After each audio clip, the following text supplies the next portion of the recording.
to another week of the Abuse Cartoons live stream. So, looks like we've got a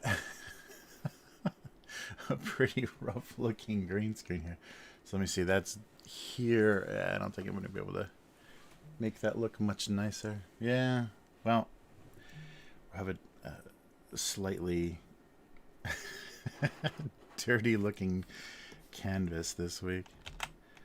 Yeah, I'm trying to perfect the lighting setup and it's just not working. Okay, wait, we can do this live. I think we did this before. See if I can help this a little bit. Oh, jeez. All right. So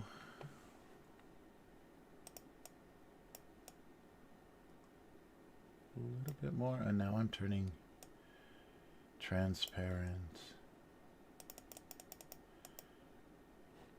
Yeah, I don't think it can be helped unless I just trim that whole corner away. Nothing like live keying. I'm keying out. Yeah, let's see if I can. I'm right at the edge too. Well, that looks like as good as it's gonna get. So please forgive the little. Oh wait, I can still do the cropping though. Look at this live camera adjustments. Yeah, I wish there was a better way to audition what was going out. There's a. I think I can crop this, right? Right. The exciting beginning. There it is. All right. Oh, other way. Right, so I'll just try to get this completely off the screen. And just not raise my arm too far that direction. Yeah, it's just really noticeable on the white. This is a great start. Alright, how's that? There we go, a little better. Alright, so I just got to remember I'm like right there. it's still not good. Yeah, I think I just need to change cameras. I think that would make things much better. Anyhow, well, thank you for joining me, and apologize for that rocky start. It was just really distracting to see that weird dirty corner up there. So just get a little warmed up. So I hope everyone is doing well.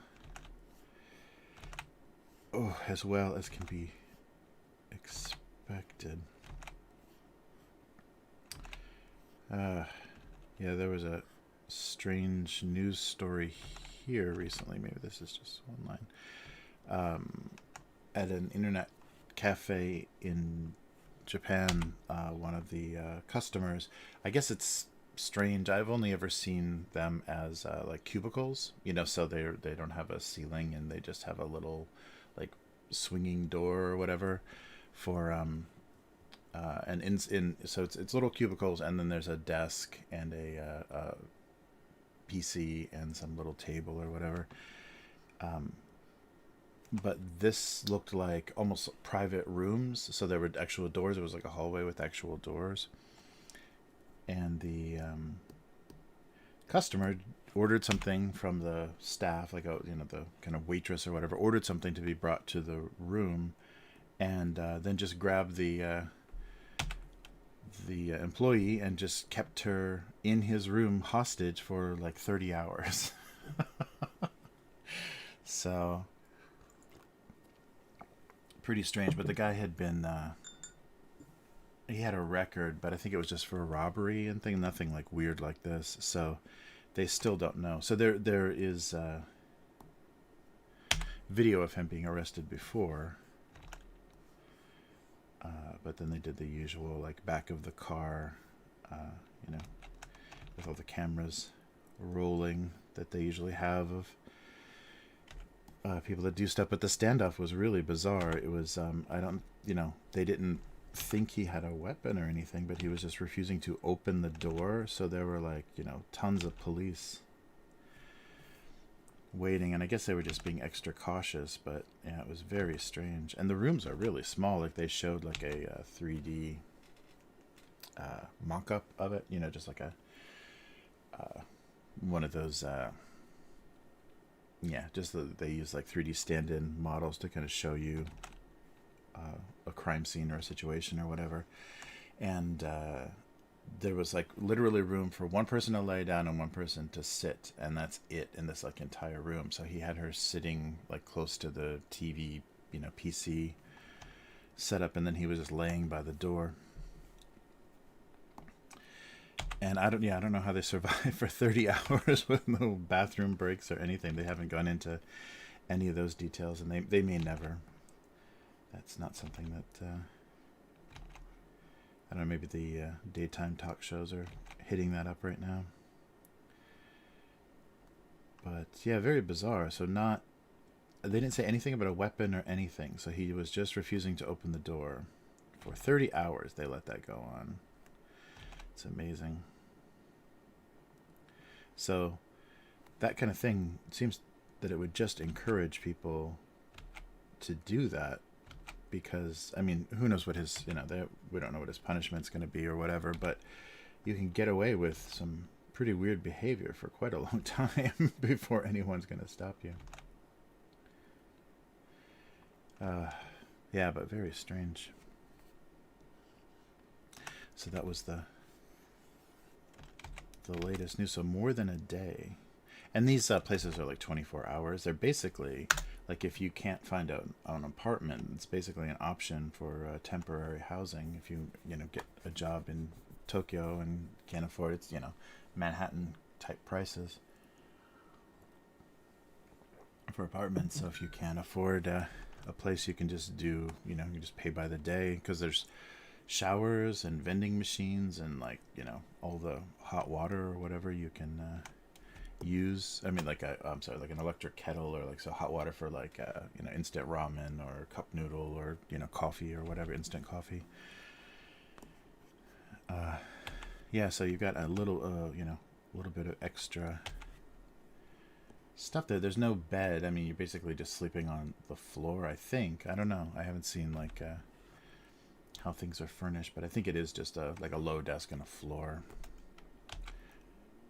But yeah, very strange. But that was the big news. Hey K5, how's it going? Yeah, that was the weird news here. Like a hostage situation without any sort of threat or weapon or conditions or anything. Just wanted to hang out with the staff for 30 hours in his room. So we may never know. I think they protect the identity of victims, but sometimes also the criminals, which is strange here.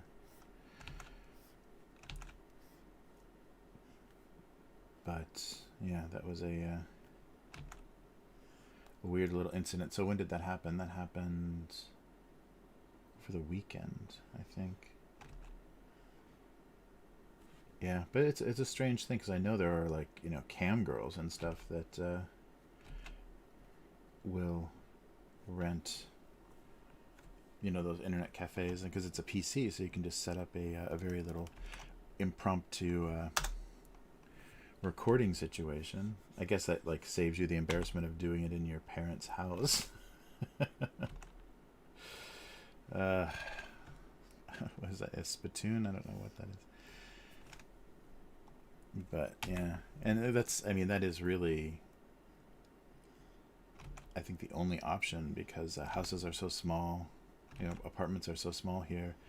You don't have a lot of privacy. So there's no way you can, without your own apartment, there's no way you can be a cam girl in Japan. You definitely have to. I don't think your parents, unless they're really broke, I don't think your parents are going to go for that as a job. And but that means you're going to need an apartment, a PC, internet connectivity and stuff. So it makes sense that just rent a booth at an internet cafe, and I guess it'd be a real cheap startup, to see if you were any good at it. Whatever. Uh, but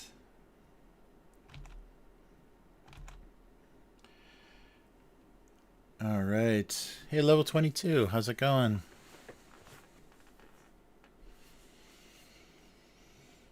Oh, the drawing setup. So yeah, I'm just on a PC, and I've got a the little portable. I can actually hold that to the camera. The little portable. Is this? I don't think this is called a Cintiq. Maybe it is.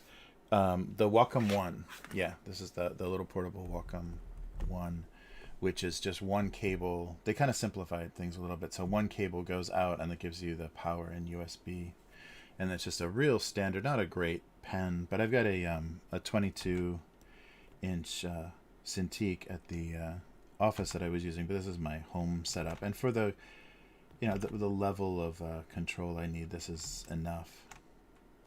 But yeah, just a Wacom tablet hooked to a PC with a couple of extra monitors, so I can watch the video I'm outputting and then watch chat and everything. But yeah, pretty simple. I really like. I got once I switched to the the Cintiq style where you're drawing on the LED screen. I couldn't switch away from that, so that's why I got the smaller one. There's some pretty affordable ones now with a lot higher levels of sensitivity. But yeah, I really like this style of drawing straight on the surface instead of usually you're drawing here and then you're looking up at a monitor to see what the results are. And there's a little bit of disconnect there. I really like putting the pen on the surface, and it's come a long way. It used to not be great and used to be really expensive to get something that worked like that. But yeah, this is just the Wacom One. There's I think it's twice the price of this, but there's a little bit nicer portable version of this they've come out with. But I just needed a real temporary temporary thing that became a permanent thing. But during the first lockdown, I needed a way to not go into the office and still be able to draw. And anything was better than pointing my webcam at my tablet at my surface. Yeah, I was just like scrambling for a solution last year in the spring, and so you can find that video of a webcam pointed down at a drawing tablet. Yeah, because I didn't have any. I had only one monitor at a really slow PC. Like there was really nothing to do. So I slowly had to kind of upgrade to make it work. But yeah, that was real rough. Oh no, I've heard good things about it. I'm not sure. The most popular and probably the more expensive solution, but the most popular solution that I've seen is, of course, the iPad Pro. And if you use Procreate or Clip Studio, does Clip Studio run? I can't remember. But some of the alternative, like not even though there are Adobe apps, so many people now are drawing directly into iPad Pros. That's the best solution, but I think you're almost $1,000 for a with some decent space at the 12-inch with a decent space. No, but I've heard good things about Samsung Galaxy. It's just you want to be able to actually try it out with the stylus on Surface and feel the sensitivity of it and see.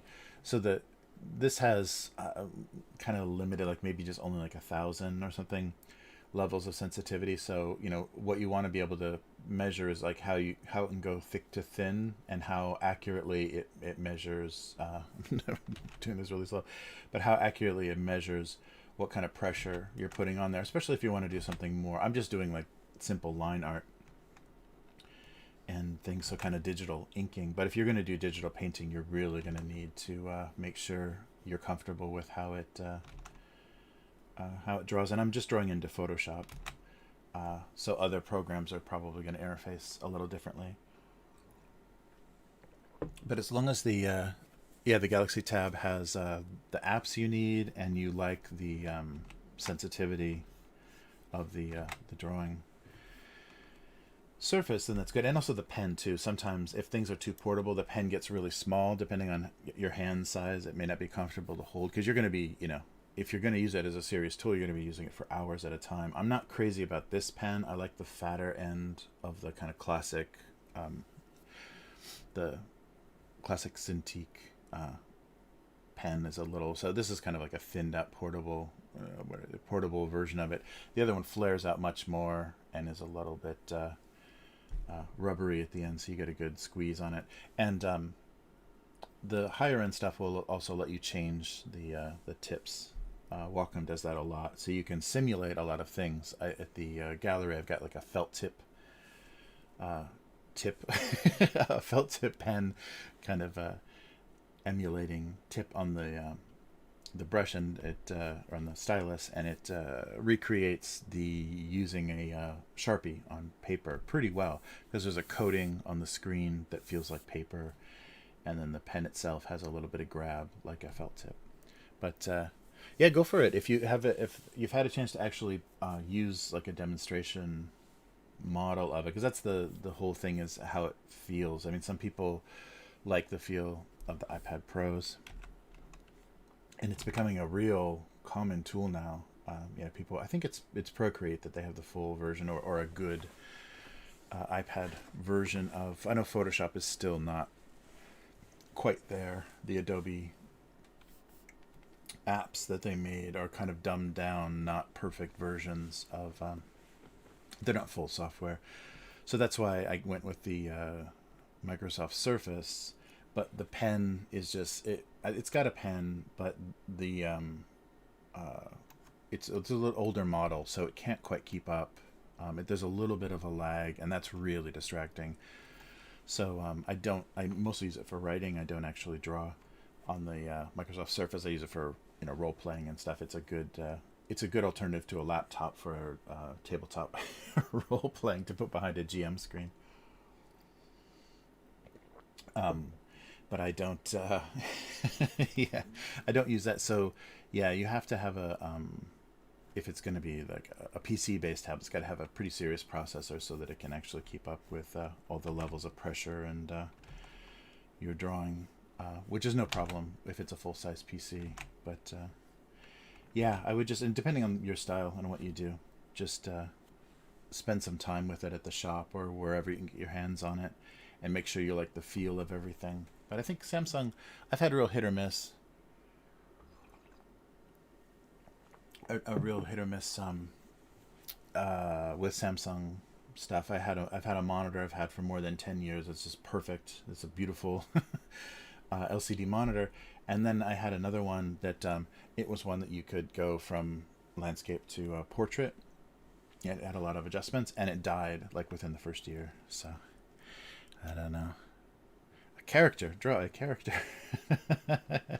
So right now I'm just drawing like a bizarre object. So the characters in this cartoon are usually just like common objects. So it's now I'm just doing bottles and soaps and things. But yeah, I don't have any. Oh, it's been a while since I've drawn any of the characters that I've drawn before.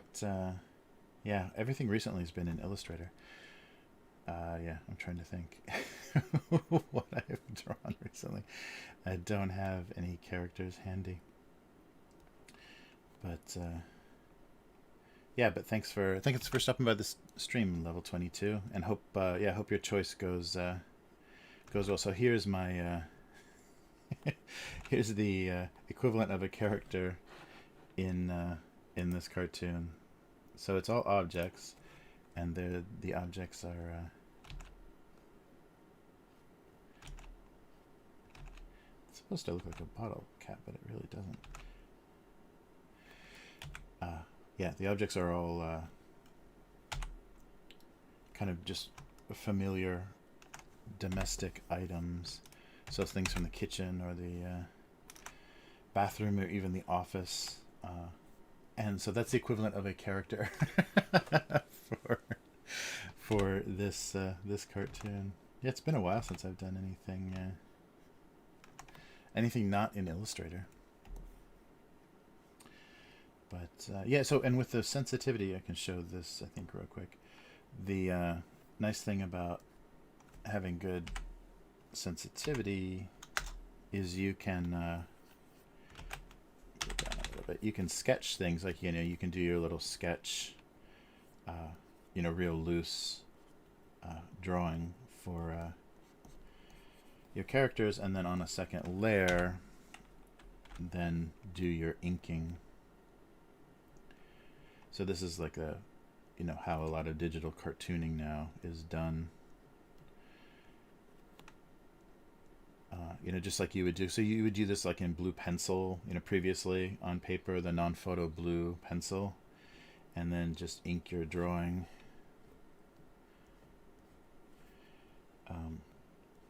Yeah, just ink your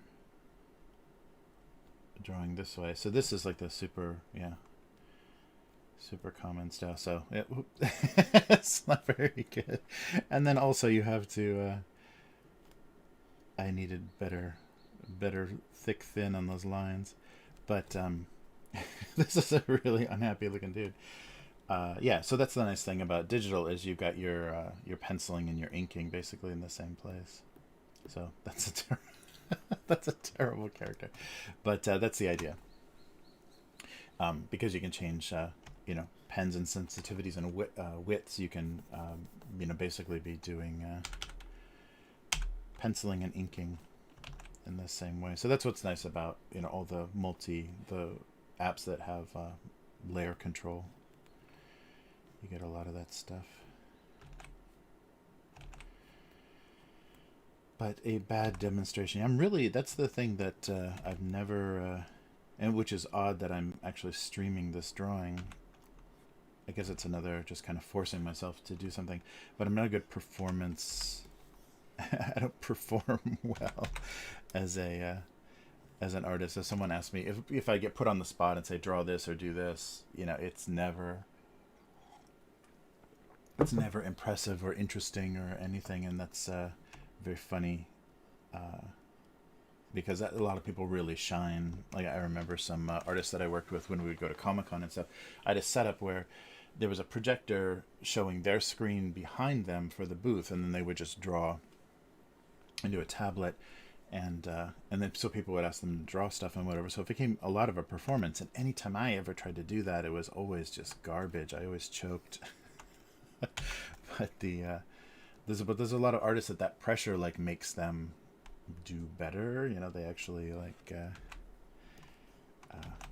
you know, thrive on that kind of attention. I've never done well. It's always been that same sort of okay, you do this professionally, do you?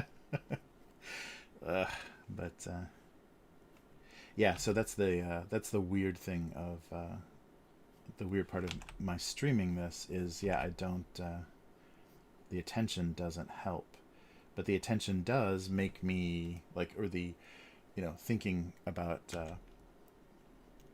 doing something regularly, this keeps me, you know, really nicely on schedule, so I don't get behind with posting anything. So I like that, and I like the interaction a lot, but the performance of it is not good. But yeah, so that's a nice thing. And I'm not using any brushes. Like that's the other thing, where the drawing programs have a lot of simulation of, so you can see, oh, am I going to screw this up here? So you can see, oh no, you can't. Yeah, I can't show you because I'm focused on the one window. So anything I pop up is invisible. But yeah, you have brush selection, which gives you basically the shape of the brush. So how the edges of that shape you're making with the stylus. So it'll simulate like a pencil line more accurately. So you'll see the edge of it kind of rub away, or you know, kind of quill pen kind of ink lines and things. And they're digital simulations, and you have to kind of push them a little bit to actually work well. But yeah, there's a lot of that, and especially for digital painting, that's really useful, because when you're kind of blocking in backgrounds and stuff, if you have something that's simulating an acrylic or an oil brush or something, that does a lot of the work for you as far as texturing and everything.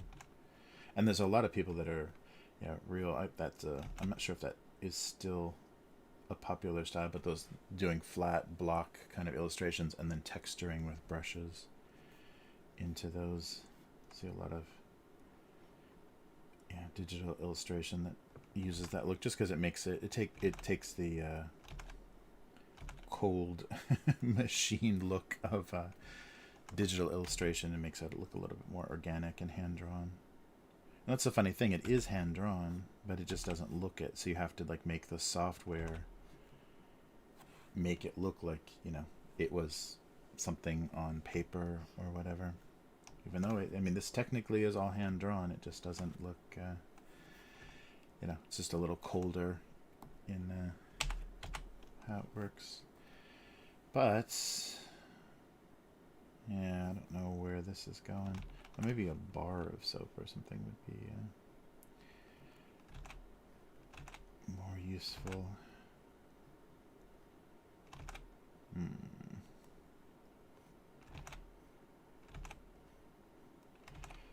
But yeah, and this is definitely a. I'm stuck for now in this style that I'm doing with this cartoon. So I'm kind of drawing everything at a 3/4 view or a little bit, just a little bit off. The perspective isn't real accurate, so sometimes I have to skew stuff around a little bit. But they're all kind of sitting in this indefinite, like, white space. But yeah, a lot of the other stuff that I've done recently, illustration-wise, has all been Illustrator, so it's all vector work.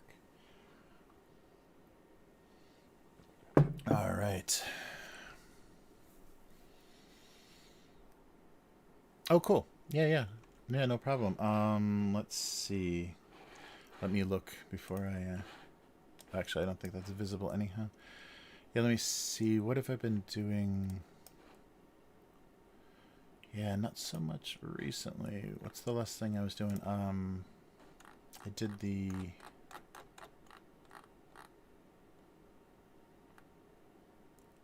Wow, I'm trying to think. It's been a bit. The last illustration stuff I did, I recycled some of my older stuff for that card game. Let's see. Oh, this is all stuff I've already showed off. Anyhow, so this is all vector work, basically. Yeah, so this is the New Year's card that I did last year for when you have a death in the family. You can't have a celebratory card, and you don't like represent the... I think this was the year of the bull or the cow, so you don't represent anything joyful there. So oh geez, yeah, I haven't oh, here's... Yeah, this is a thing I did. Let me see if this will open. I don't think this will open in Photoshop, will it? Oh, it will. Here's a a character that great character that I did for an English, or not an English school, an early development school. So this is all vector. But so I'm in Japan, and a friend of my wife's was opening an early development kind of preschool kind of business, and wanted a character, so I did a cat with a paintbrush. Of course, why not? No, they wanted a cat character, and so that's what they got. I wish I could see what some of this is before I open. Oh yeah, and the one of the other things I did, there's this Taiwanese tea company. This is the final version. Let me see. He did a couple of these. So there was a Taiwanese tea company. Again, they have more cats. Yeah, that's a crazy... everything is cats. But they wanted a cat character. And we're not particularly good at drawing cats. That's the funny thing. Yeah, they wanted cat characters for their label, or for kind of just their press stuff. So it's two friends, two women, and they wanted to be dressed as Taiwanese cats, and not in see-through. I realize this version is see-through clothing, but like that. Let's see. I'm trying to think of. Yeah, it's been a while. I've done some like package designs and stuff. It's not very interesting. Yeah, that's it. And then the logo, I rebranded the tabletop podcast and just did a logo that's real graphic. Oh, what's this? No.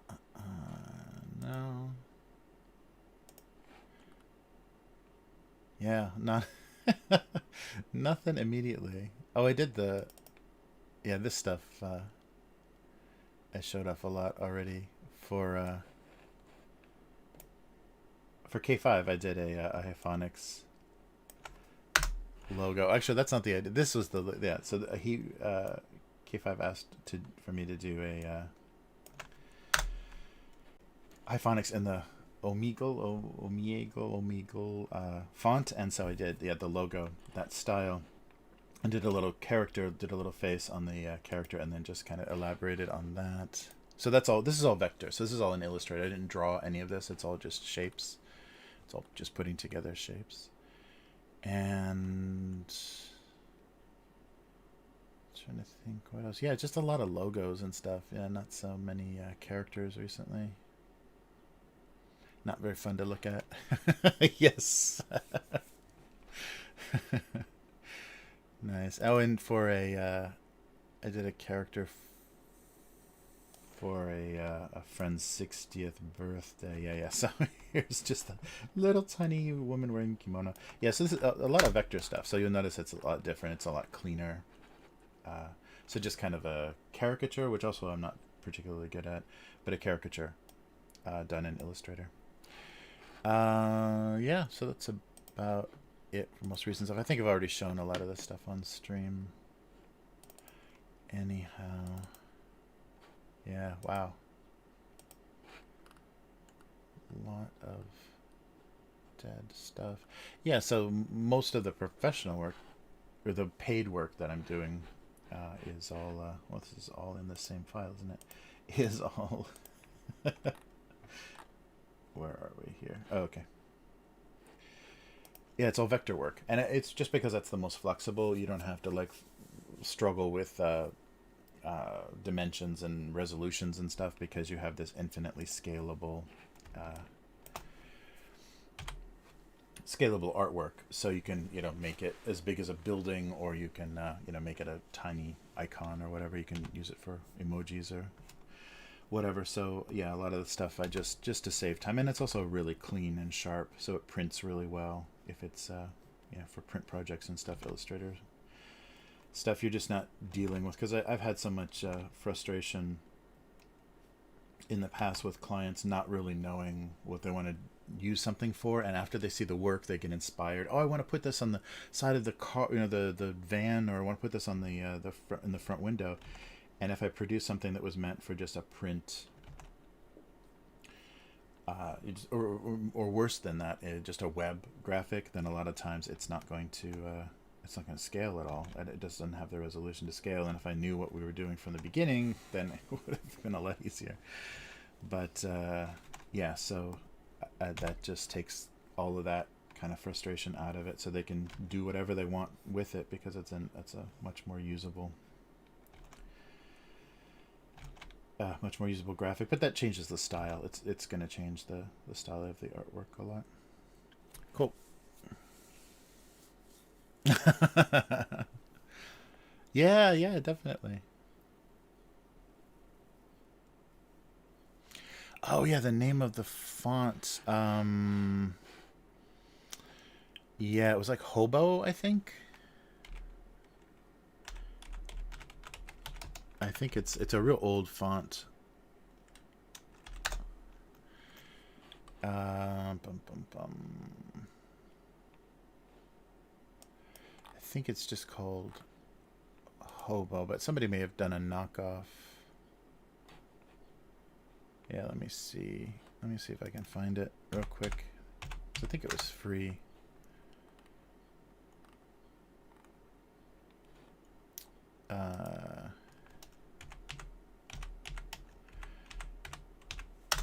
I think it was a free font though. So, oh no, actually, it's an Adobe font.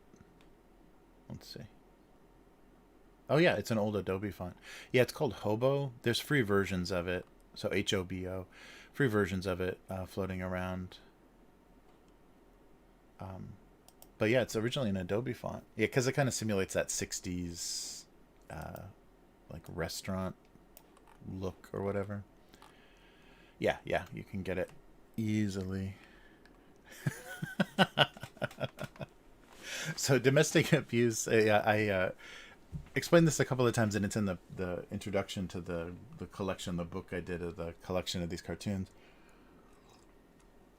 But the original idea was it's all going to be inanimate objects like acting out these little dramas, and they're very unkind to each other. Like it's people that are having these horrible realizations or this horrible conflicts or whatever, but it's not people, it's things. It's these little inanimate things. So in kind of as stand-ins for people's drama in their family or their friendships or at work or whatever are these little items that are making each other feel bad, and that kind of conflict between them is the abuse. So it's all kind of domestic items and familiar things. So it's domestic and abuse, of course. uh, so it's on a much different scale. So I was just the joke of the title is I'm playing with the scale. So domestic abuse is a horrible, kind of a blight on society where married people, uh, you know, torture each other basically, either physically or verbally, and ruin each other's lives. But on the small scale, like that even could be happening in your own kitchen or whatever. So it's just kind of like showing how you can't the scale of abuse, or what is what is difficult, or what is a damaging thing in your life, it varies from person to person. Like the scale of someone's difficulty in their life, or what they think is, and it's gotten worse. Like this is a almost 20-year-old cartoon, and so originally that was a cuter idea, but in the age of microaggressions and people being triggered and trigger warnings and content warnings about things where people are much more sensitive, it's less funny because we are paying much more attention to the smaller scale of people's traumas. And so the original idea is that these little things sitting on your table are having these dramatic, conflicts and treating each other very badly, and that's domestic abuse. But it's not what you think of. It's not the scale of the real problem. But the title has kind of fallen into, it doesn't mean the same. It can't be understood the same way anymore because culture and society has kind of shifted in that way. So I think the title still works well as kind of a gatekeeper, or a kind of a gateway into the cartoon itself. Because if you don't like that title, if that title bothers you, just the fact of it, what it's referencing, then you're not going to like the cartoon, because the cartoon is just playing with it's just being a little bit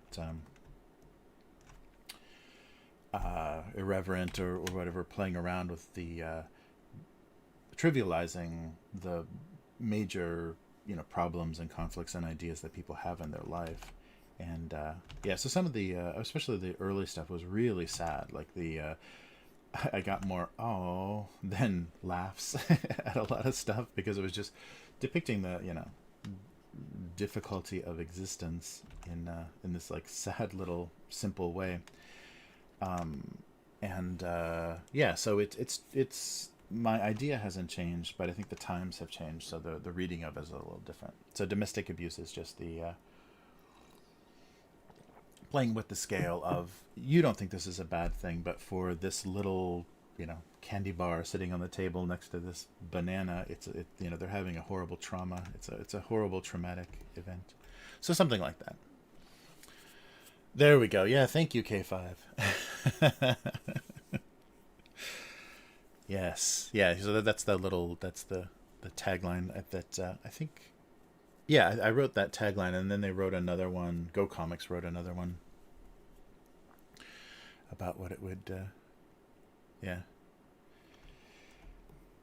what they, their interpretation of it. But yeah, it's just kind of playing with that idea of scale, and how you can't judge other people's situations and other people's traumas. It's kind of like the underlying joke of it all. But yeah, that joke is getting more and more lost on in recent times, because everyone has to, because everyone validates themselves now through their victimhood and their suffering and what they don't have and what they can't get, and what their parents or bullies in their life did to them. Instead of going beyond it and rising above it, they just kind of revel and identify, make their whole identity based on the shittiness of their life. So yeah, it's definitely a different. Yeah, the mindset is different, but hopefully it's still, if you can get past the title, hopefully this is still funny in the way that it's intended to be. You can see the humor. But some people have lost all of their humor, so I'm not expecting miracles. Wow. Yeah, thanks, K5. Quick with that description. It's much more concise than what I would, how I would try to describe stuff. Yeah, I didn't. So originally, here's this part of the story again. So originally, I was just doing these, just sketchbooks full of little Sharpie marker doodles. So just doing little characters and just trying to come up with something, some new idea of something that I wanted to work on. But it was also very fun to just practice control of the pen. So I just was filling these sketchbooks with pages of these little drawings, and I did just with a little Sharpie. I drew. It's not going to be exactly how it looked, but I did a little. This looks more like a flower pot, but it's supposed to be a styrofoam cup. So I did a little styrofoam cup as just a little marker sketch, and then did the two eyes on it. And so I was doing all kinds of cute or ugly or weird looking characters and trying to come up with some sort of idea. And just this simple, this is much more like a flower pot.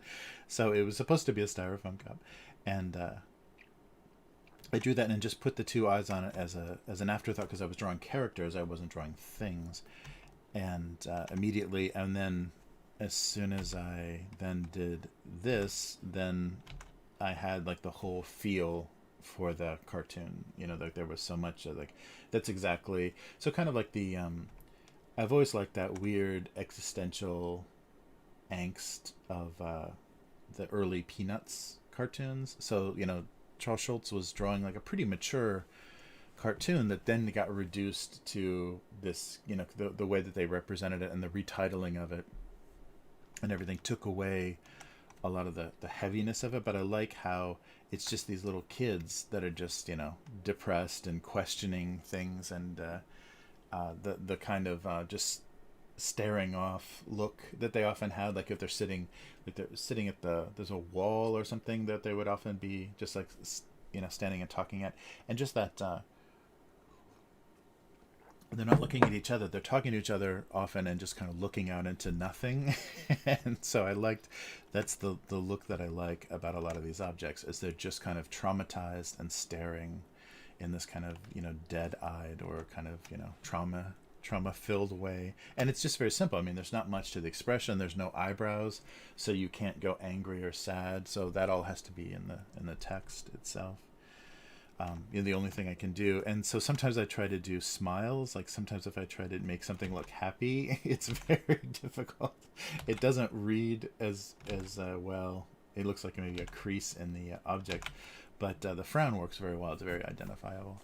So yeah, I usually to try to help the joke, or help what I'm trying to do. If there's a specific object that's the main character, they'll be the frowning one, or they'll be the one most affected. So yeah, that's where that all came from. It's just this little simple idea, and just from this one drawing, I got 20 years of a cartoon out of it. Yeah, so that's amazing. You never know where those weird inspirations come from.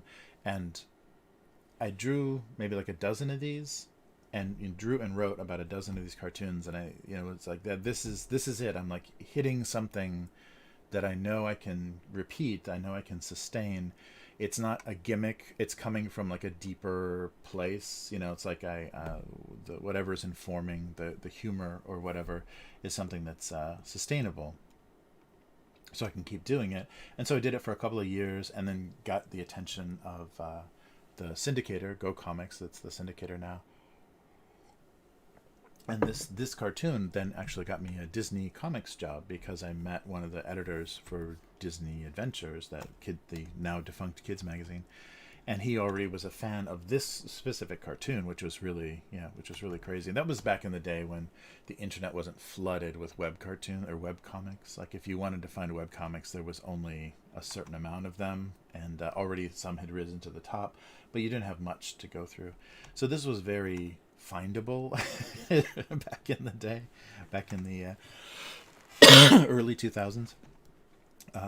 You could actually find new stuff. So yeah, it hit kind of at the right time, and I did it as a daily cartoon for the first couple of years, and then once I got picked up in syndication, it wasn't like the money for the syndication wasn't paying for me to do it as a daily cartoon as full-time work. So I switched to doing it weekly, so I could just keep it as a part-time thing, and just kind of keep at it.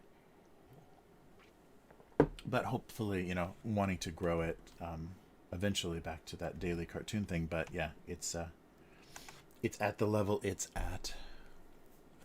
But yeah, so that's the whole origin of all of that. I've told that a couple of times before, but yeah, it gets lost, I think, in the archives of this stream. All right. But come up with something. I like the soap. Yeah, maybe soap and bubble bath might work. Well, let me save this and let's start doing something over here. But yeah, and the way that I've kind of make the cartoon now is, and that's what the live stream has kind of helped me with, is I just spend time warming up, drawing various things. Sometimes I come to the stream with an idea for something that I want to do, but most of the time it just grows out of the drawing and talking,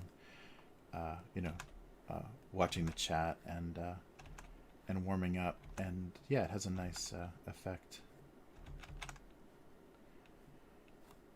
But yeah, things you just feel, I mean, it's interesting when I see people like talking about ideas they've come up with, projects they want to do, and they're all, they seem to have inspiration from various things. Like they're not particularly original. They seem like this plus this, or they have kind of been done before in different ways. And the thing that you want to, if you have an idea, and the thing you want to do take out of it is get your ego out of it as much as possible, and look honestly at at the thinking and the quality of what that idea is, because a lot of people just get so much of their ego involved in a creative idea, and that you feel like it's the only idea they've ever had, or it's the best they're ever going to have, so they have to push this. And if you can really be honest about, kind of how this fits in, like how, if you were looking at this, if you didn't create it and you're looking at it from the outside, how it fits into kind of like whatever's going on in pop culture wise right now, or how this kind of, I use that word maybe too much, but how it kind of resonates, how it kind of like works a little bit more deeply, or has a little bit more interest. There's couple of interesting levels to it that make it a little bit stronger. And it's not just about, oh, it would be so cool. Like the thing that's the death of a lot of creativity is, it would be cool, I want to do this cool thing. Cool is not it's the death of creativity. It makes stagnant. It makes Michael Bay, J.J. Abrams movies, Zack Snyder movies. So many times you'll hear on their commentaries and things, I thought it would be cool if we don't ever follow that instinct, because that just creates a lot of garbage. But try to and so I've walked away from things that I've had a lot of like emotional investment in, like creative ideas that I've had a lot of investment in, just because it felt derivative of something, or it was just a weaker version of something that already existed, or something that already did that. So there's no point in, well, I'm going to make my own X-Men or whatever. I can't think of, I'm thinking of really bad examples, but I'm going to do my own Citizen Kane or whatever. You're not going to improve on that, and your variation is not what the world's been waiting for. So I can't think of a better example, but yeah, just be honest about the ideas and stay away from, oh, this would be so cool, because it's not. It's really not. Yeah, it's a funny thing, and I don't know what it was, but I just felt like this was sustainable, and also like getting other people's reactions is important, and people that are not necessarily going to worry so much about hurting your feelings, like people that can be more objective and saying, oh yeah, there's if somebody says like, oh yeah, there's something there's something, yeah, interesting about this, there's something a little bit extra, that's what you're looking for in the quality of your idea, is having someone with no investment in it respond and say, yeah, wow, that's like, there, yeah, something's going on there. That means that you're close to something. But I don't know. Yeah, but as far as marketable, I've talked about that before with this cartoon. Yeah, this cartoon needs to be more focused. It needs to be like a better, like a more exact category. Like, this is for teens or housewives or whatever, for a company, like a bigger company, to want to get behind it and kind of push it a specific way. And it's so kind of scattered. Like, sometimes I'll be talking about, kind of office things, or there'll be some, all of the setting for it is not focused and definite enough for it to be a really marketable thing. So you can't. So a lot of bigger companies don't know what to do with it, because I've had some interest from different publishers, but they're like, well, can you make a collection that it's all kitchen things, or it's all things, and so we'll make a book and then we'll divide it by the rooms of the house. I was like, okay, I guess I can. So I did this whole, I went through like, hundreds and hundreds of cartoons, and I put them in, okay, this is bedroom, this is living room, this is kitchen. Like, I sorted them, and it doesn't help, like it doesn't make it any more cohesive. So this is just a series of ideas, and they don't particularly all sit in the, it's not like a Dilbert cartoon where everything is happening in the office, or it's not a Garfield where everything is happening in the house. That kind of it doesn't have this like weird restriction that like makes it identifiable.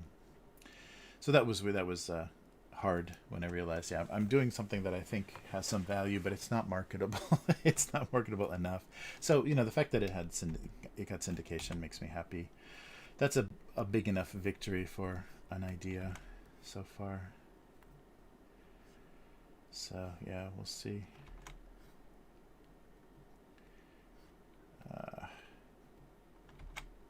Yeah, but this is the one thing that I've definitely done the longest. This has had the most life. Hey Joe, how's it going?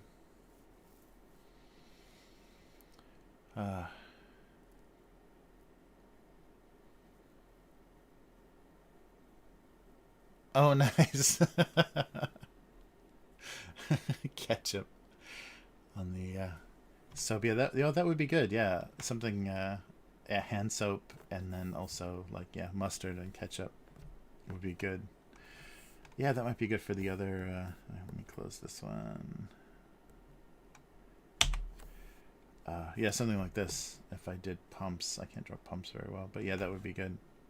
Yeah, I like that out of context, like something that's in the wrong room is that's always good. All right, let me see if I can draw a pump type thing.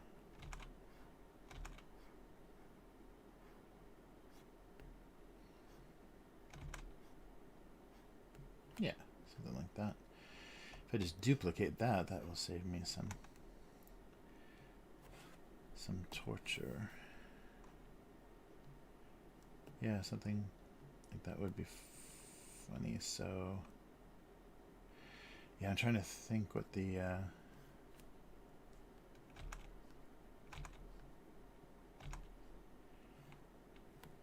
so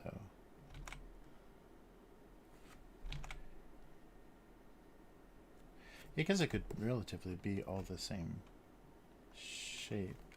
So anything that would suggest, yeah, it's in the wrong place.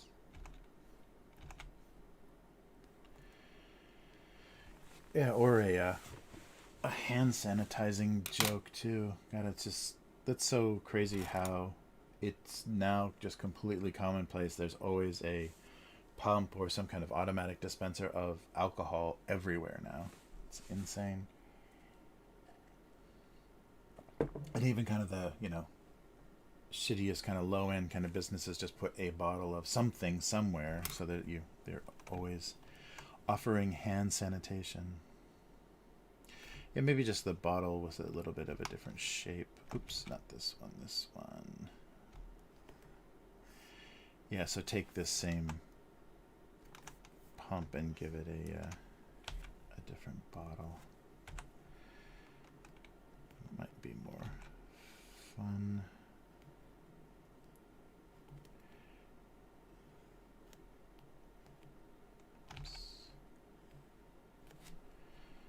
Yeah, so which is soap and which is condiments.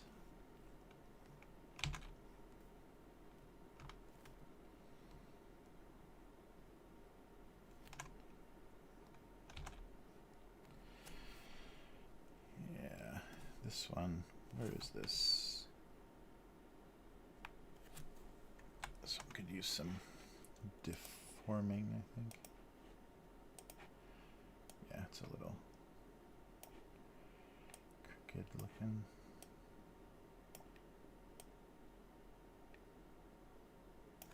Yeah, something like, oops. Zoom in full. Yeah, something like that, and then one more. So do like, yeah, ketchup, mustard, soap.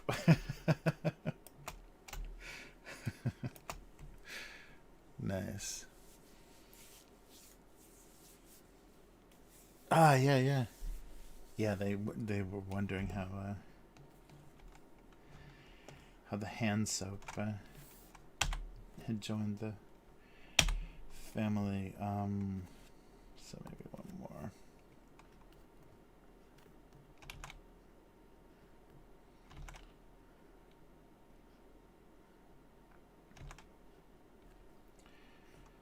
So what's a different? Yeah, maybe something just kind of round. Yeah, just rounded. Those rounded jugs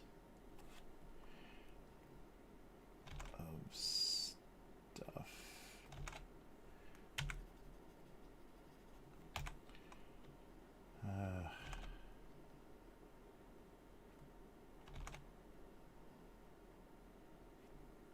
Something like that. All right. So I can turn off a lot of these, I think. So if I can find all of them.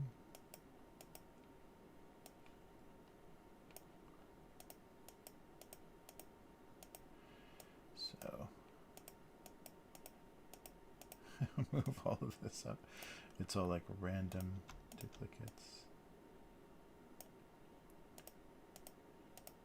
All right. Yeah, I think we're good. Yeah, that's 3 different enough containers. Ooh, I drew those really small. All right. Yeah, it might be funny to put the results of each one somewhere too.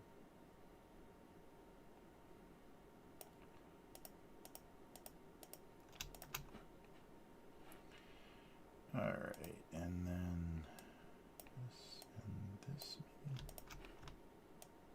Nope.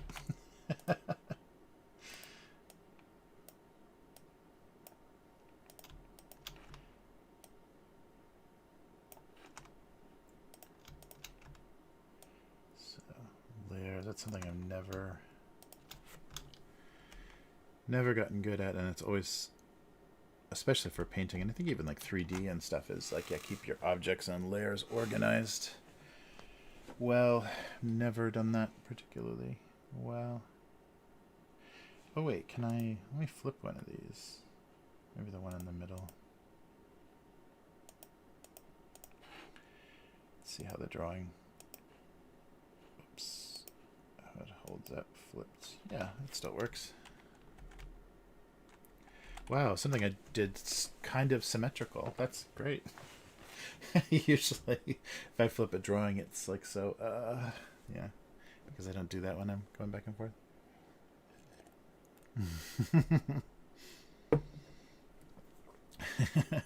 Yeah, or something, yeah, like a love triangle, like chose the hand sanitizer over over mustard.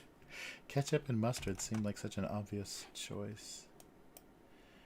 Oh boy, what's going on over here? Oh yeah, I'm still in the soap world. Yeah, maybe the because I like dishwashing liquid in the context of bubble bath.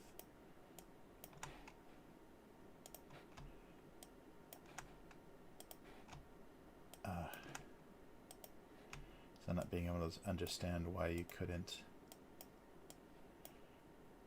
enjoy a bubble bath and do the dishes.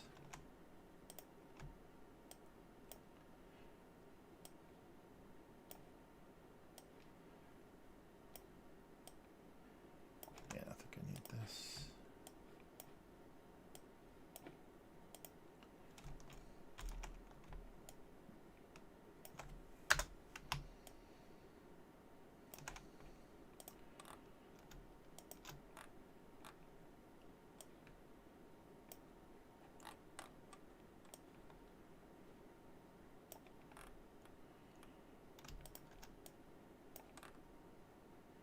Something like that. Got a lot of blank layers here. Yes, I do. There we go.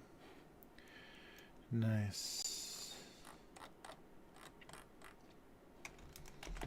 Yeah, I think I'll have to draw some bubbles, I have a feeling.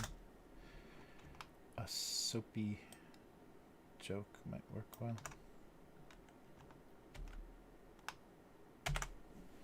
Yeah, something like that. That'll be fun to color, at least. Oh yeah, much much bigger. I keep doing that. I keep having like very different scales of things. Yeah, that needs to be, I think that needs to be that big though. Yeah, it's funny, I don't leave things in like tiny isolation anymore. That used to be much more common. You see when like I go through the older archives, so often they're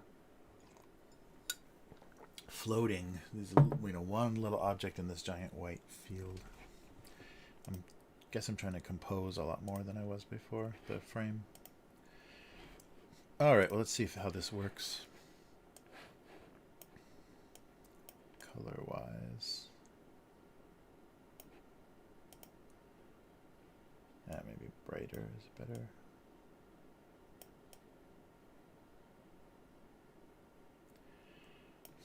Not fluorescent though. Yeah, maybe like that. Does that look like dishwashing liquid? Sure. Sure it does. Hey, I'm finally coloring the correct layer. And then some exotic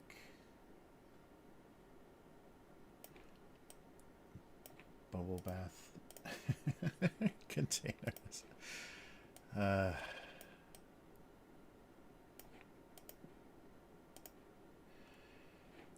Yeah, it's not changing much here. Oh, we had the I don't know if this has gotten reported internationally, but we already had the first Olympic athletes arrive in Japan testing positive for bad weather conditions. So it begins.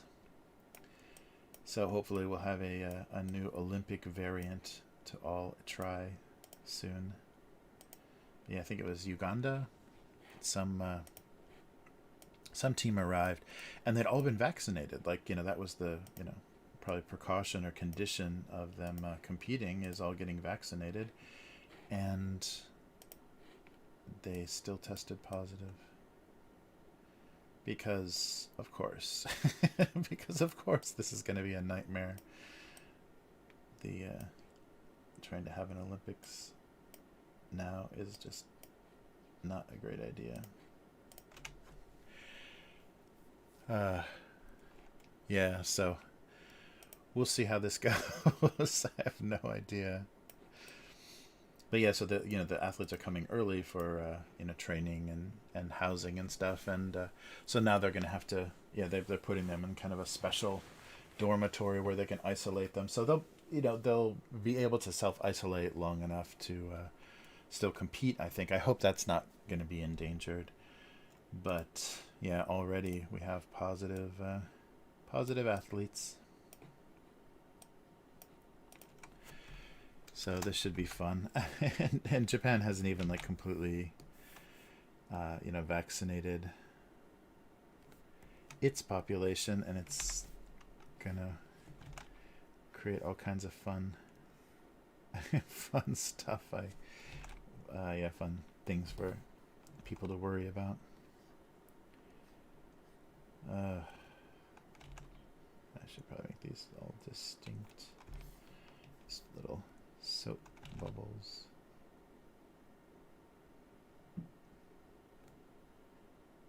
That's not good. Maybe more round. Yeah. So I'm sure there'll be some fun news and all kinds of, finger pointing and politician blaming around the event. I want to look. Yeah, the bubbles need to sit more round. There we go.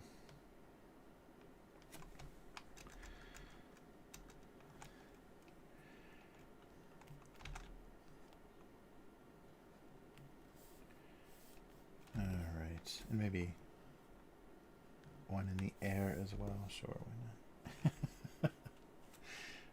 Okay, and then actually on this layer maybe I should just fill them all. Make sure I'm not filling everything. Good. Because then I can... Oh, actually I don't want to do that, do I?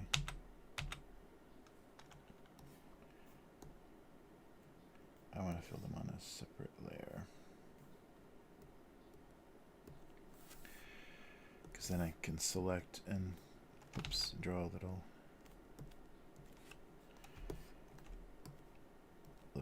bluish shadows in there. Oops, that's open.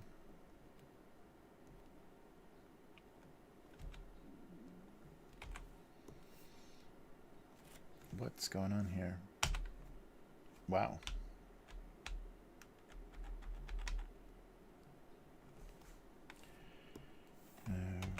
Okay. There we go. So hopefully those are all on the right layer, and I can just select them. Yes. And draw some bubble shadows in there, just to make them a little... Oh, that's right, because I was already sizing up the brush to do this.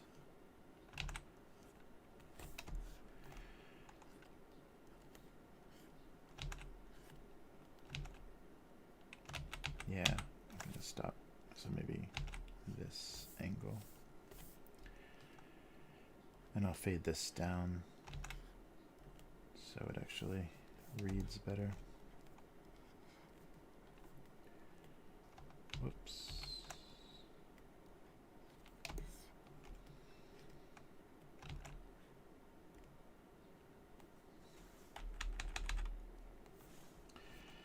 And take all of this. Whoa, what's going on? I got some weird spelling thing or something that popped up. There we go.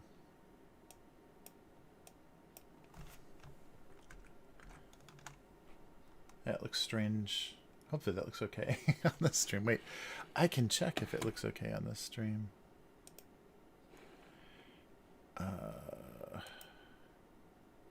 Yeah, maybe everything should be a little bit lighter. The bubbles should all be a little... Wait, this layer.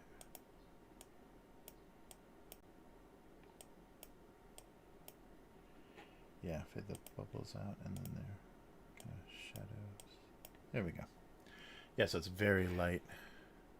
Just kind of barely there. Oh, sorry. Nice.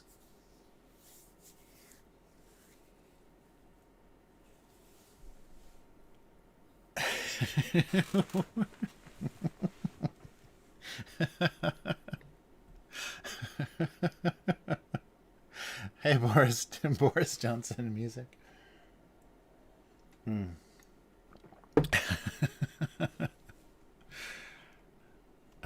Nice. All right, trying something like that. Oof, let me find... Oh, this is going to be fun. Well, actually, I can just do it like this. Find this layer and round these off a little bit more. Get some weird rough lines. There we go.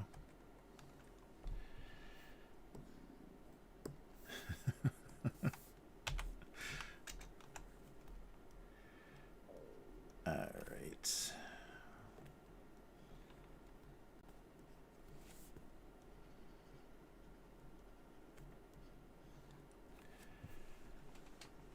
So just put some...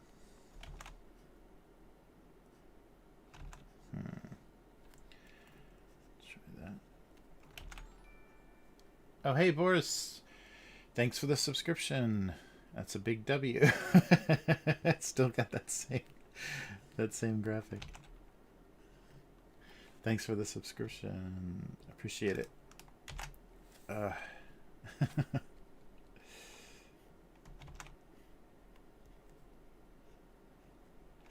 Something like that.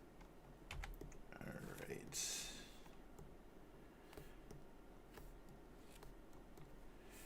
There we go. So, a bunch of bottles. I'll try to do some of this, kind of that opposite side lighting. Makes them look a little more translucent and a little more plasticky.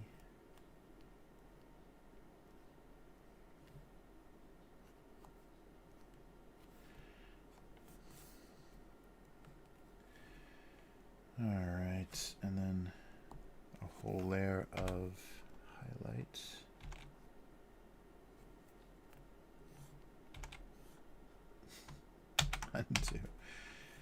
Undo and zoom are just one key combination away.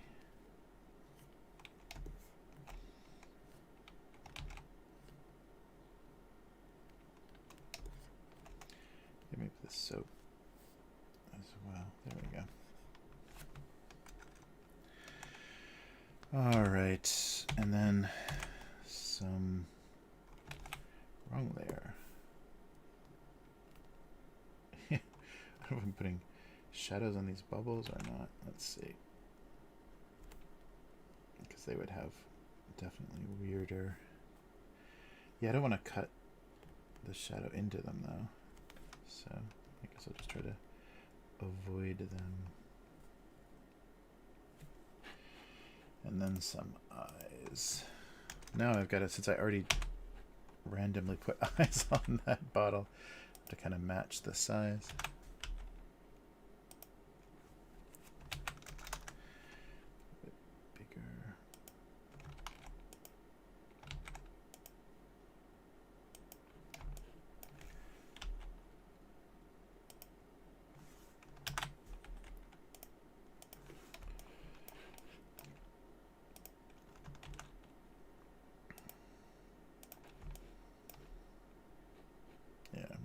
Darker side.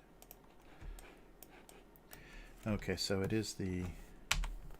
Oh, I should draw a label on the dishwashing soap so it reads more like that.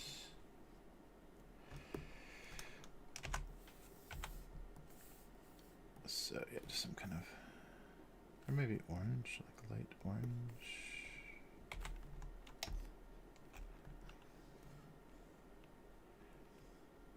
It's gonna be hard to fill this. I'll have to turn this off. There we go. There we go. So it looks, yeah, more like dish soap. Maybe I'll do the band. The new and improved, now better taste. There we go. Okay, so yeah. The dishwashing liquid. Wonder why bubble baths can't also do the dishes. Alright. Something like that. Oh, now we've got the threesome. The love triangle.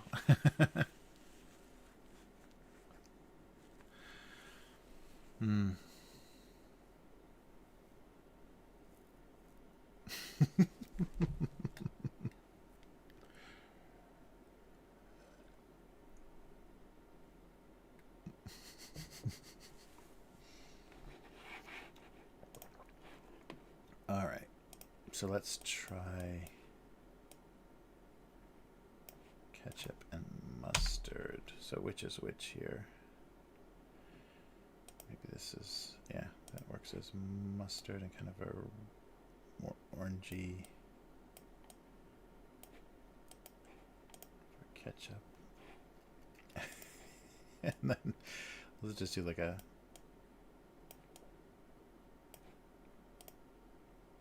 yeah, maybe bright though.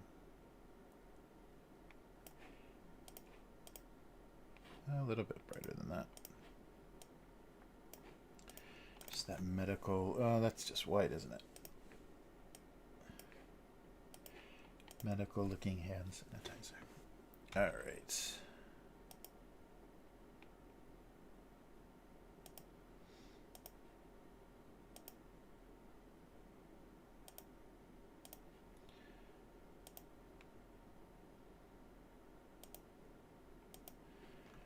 Something like that. Did I get everything? Oh, no. I missed this one. There we go. Nice. Hey, Joe. Joe is back. Oh, yeah, let me know. Is the sound in my microphone position keeps changing, so is the sound okay? I gotta keep things the same from week to week. I just do too many things. Is that 20%? Yeah. Too many things with the same setup, so I'm doing like unboxings and things. So I, when I record other stuff, I destroy this setup. So it's a little bit different every time. All right. So both of these seem like a, why can't it be? Oh, there we go. Maybe here.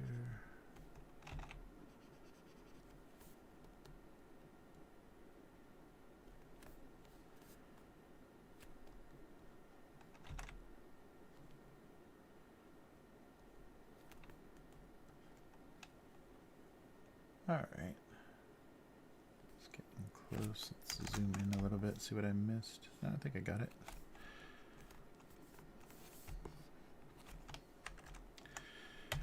All right.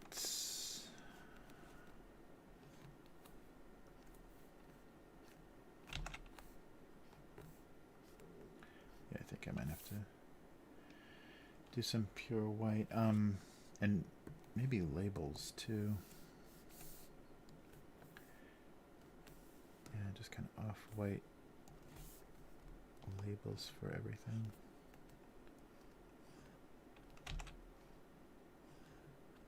Wow.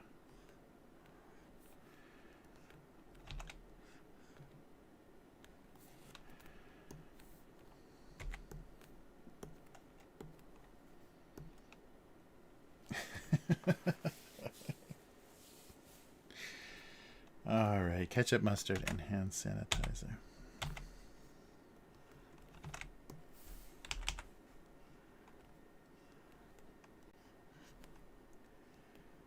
There we go. Nice. Oh.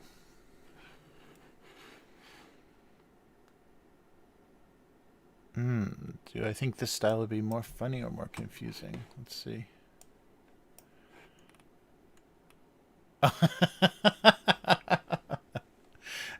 Nice.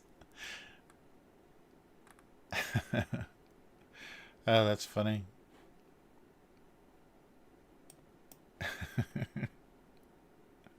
Oh, yeah, yeah, with the grapes. Oh, I see what you're saying. Yeah, yeah, like kind of that decorative. Yeah, that's specifically like a kitchen. Whoop, where is it? There we go. Yeah, I guess because what? Yeah, what am I doing? I'm doing like a I don't know, baseball game or a restaurant or something. Yeah, it's like someplace where you would put something on hot dogs. Yeah, that style is good though.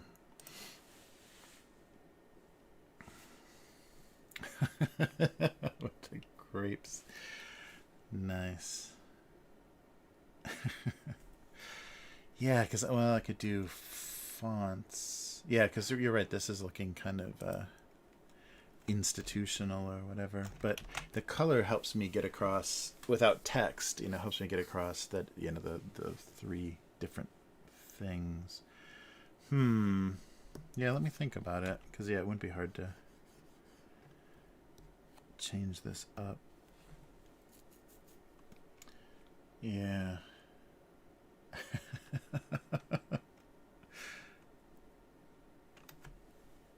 Yeah, let's see. The ketchup. Let me do a layer 2 of kind of this.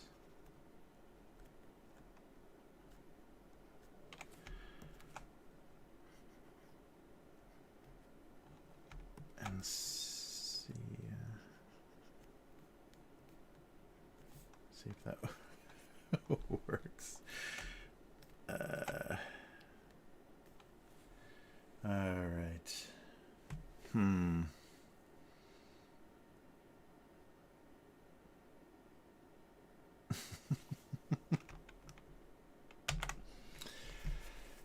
Yeah, I don't know. If I got to come up with a stronger. Well, I can do the eyes. Even if I change the design later.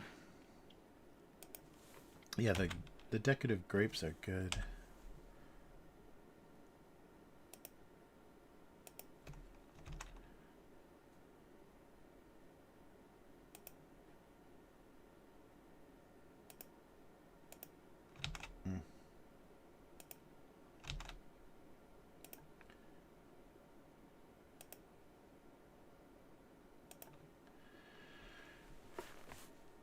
Okay. Yeah, let me think.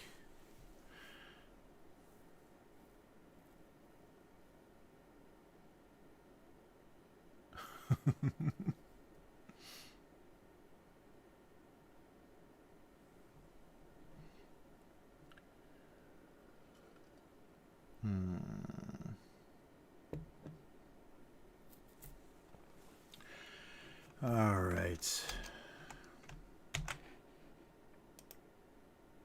Huh. Yeah, I don't know. Do they have to be so big in the frame? Maybe I can take everything down a little bit.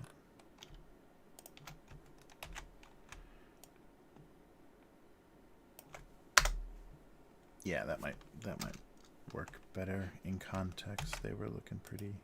Yeah, that's a little bit better. Looking pretty bold. All right. Well, let's take a quick break, a quick comments break, and see what's going on here.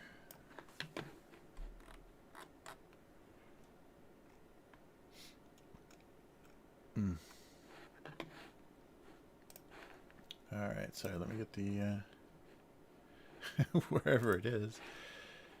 Where is the Go Comics page? Oh, there it is. All right, now switch over. We'll take a quick look. I don't know. It's not quite 4 yet. I don't think it's actually gone out. We'll find out, I guess. There we go. Oh, there's the line right there. Oh, so let's take a look. So this is, oh, maybe refresh this. This is today. So I don't think it's gone out yet in North America quite yet. Yeah, nothing yet. But we'll take a look at this next week. So I guess we'll go back to, yeah, we'll go back 2 more. So yeah, for June 22nd, the unfortunate result of asking an indecisive partner what they want to eat. A weird selection of takeout. All right, we'll see how that hits once it hits.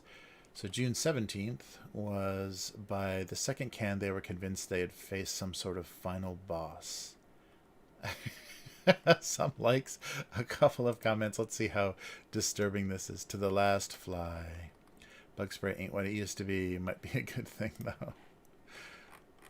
Not very strong. Go back one more. Okay, here we go. 15th. Yeah, I think we saw a little bit of this. Wow, 18. 9 comments. Whoa. Okay, I guess this blew up a little bit more than last time. I rate that right up there with fried ice cream. Toasted. Nicely toasted. Toasted butter was a thing until the toaster shorted out.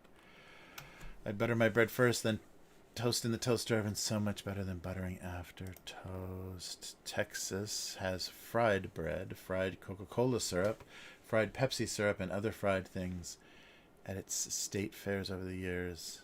Wow, I've had a fried Milky Way bar in Scotland. Oh, that's crazy. Fried Coca-Cola syrup. I wonder what that tastes like. That's nuts. Dibs on licking the crumb tray. But house fires are a thing. Yes. Yeah, the butter's just going to go right up. Oh, that's funny. 9 comments. A lot of crazy engagement. I guess when I threaten house fires, it really shocks people. Did I already see all this? Yes. So they both knew they were out of time. The Dead Watch. Cartoon. Drats. Yeah. Alright, let's take a look at a couple of random. Whoa, 2006. So here's an early... an early, very small, kind of isolated. I think because when I was drawing them originally, I was using the frame, you know, the paper. The piece of paper was the frame, even though it wasn't the perfect proportions, like when I would then rescan it or resize it for the web cartoon. It was a little bit more square. Yeah, I printed a lot of these on postcards, which seemed to be okay proportion-wise. So, too early to get much response. There's 2010. Somewhat apple and kinda orange. It was like comparing artificial apple flavoring with artificial orange flavoring. Dang. We shouldn't have cut NASA's budget. Look at healthy serving of high fructose corn syrup. Alright. Oh yeah, this is one that... yeah, another spray paint. Lots of spray paint. One of them was definitely not hairspray. Alright. Oh, that totally got missed. I think this is one that went up late. I love the colors, how the colors turned out on this. But it was not seen. Oh, another 2019, yeah. Bread. Oh, a very odd looking bread knife. He was pretty terrible at his one and only job. 2007. Everyone just waited for the sour cream gun to go off. Yeah, sour cream gun from the from watching Taco Bell, the workstation at Taco Bell, with them just shooting different toppings from like basically caulking guns onto your food. 2009. Ooh. Holiday music piracy was a strange new level of humbug. Chuckling. Yo ho ho instead of ho ho ho. 2010. Their inability to make coffee could no longer be ignored. That's a whoa. 10 comments, and this might be just some random argument. Point out the obvious, why don't you? 11 years ago. Following Doc Toon's explicit instructions, I've been starting by filling. Okay. Oh, is this a weird spam thing? No. It's, yeah. It's referring to the same thing. Weird.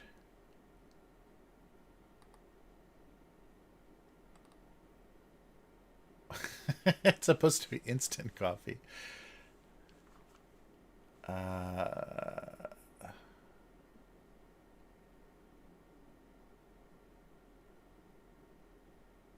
What? This is another one of those kind of like weird. Okay, trying to make coffee by dumping grounds in a cup. Unless instant coffee, which it's supposed to be. Yeah.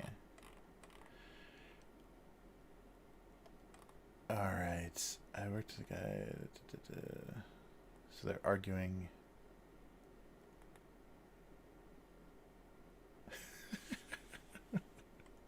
This is a really weird set of comments. And they wonder how wars get started.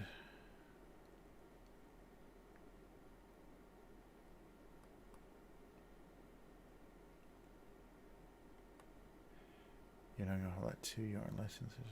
Do you come into patronizing? Wow, yeah, some little fight.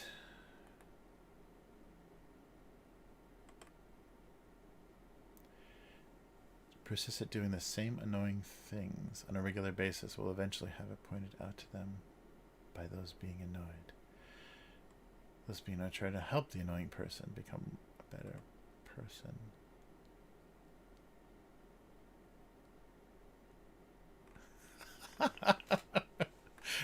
So bizarre. An instant coffee argument. Wow, so funny.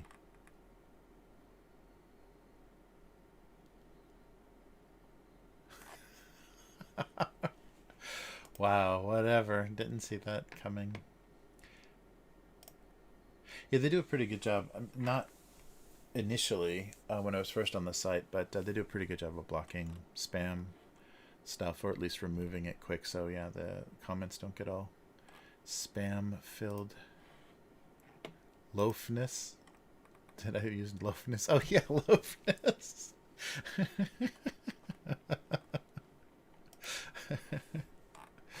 The loafness debate.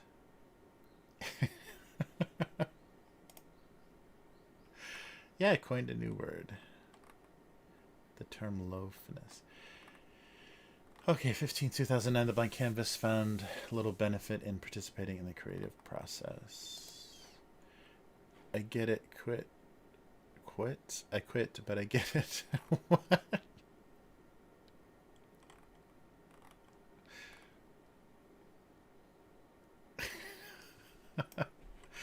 12-year-old comments. I like this one. There haven't been many since I started reading these that I get, but I get this one and I like it. Cool.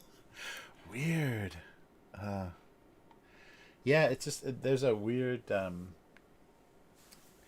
that's why I always, if I recommend the stream anywhere, I say read something in the archive, because, yeah, if you don't like the humor, then it's not gonna matter. It's gonna frustrate you. And people are easily frustrated. 2007, a buffet was the last place a baked potato would find respect. Yeah, isn't that, where is that? Like Ponderosa or some kind of like chain steakhouse where they jam the steak knife into the baked potato. That's where that was from. I remembered that from someplace. I guess because people would cut themselves or drop their knives or whatever. So when you get your little tray of steak dinner, the steak knife was always jammed into the baked potato. Maybe, you know, to cut it however you wanted to cut it. But yeah, that's where that's from. All right. Loafness. Hey, Yum, how's it going? Yes, the loafness debate. We can have a debate on about fear and loafing in Las Vegas. Nice. We have, oh, there we go. There's some nice burnt pocketbook. Some personal possessions just couldn't play nice. Yeah, watch your Zippo. All right, let's switch back. Mm.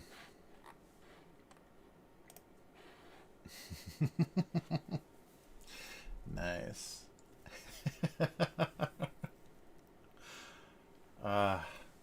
Yeah, that was quite a annoying debate, and I guess one of the whatever the main comment that pissed everybody off was deleted. That's too bad too when people do that, because then you have this like weird fractured kind of yeah, little comment thread where the inciting incident, or the thing that like made everybody freak out and start attacking one of the commenters, is gone. So it just seems like everybody's insane because they're just yelling at nothing. Oh man. Yes, thank you, Boris. The loafness. Yes, the humor comes from oh, sorry. Oh, the humor comes from its loafness. All right, let's see if I can get this to work.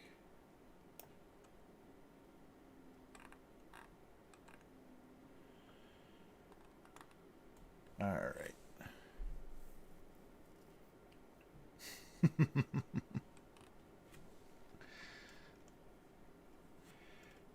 Okay. So, yeah, we've got... Yeah, should I do... Well, let me try a version with the kind of more decorative... Let's take the labels out too. More decorative bottles and see if how that comes across. So the color is going to have to be that kind of more ceramic-y... I guess it can be bluish gray. But that, yeah, just a little bit off-white color. That's too dark. Something like that then. Yeah, so it's not quite white. And then a... Let's try this. Oh, I'll do it darker and I can always lighten it up. I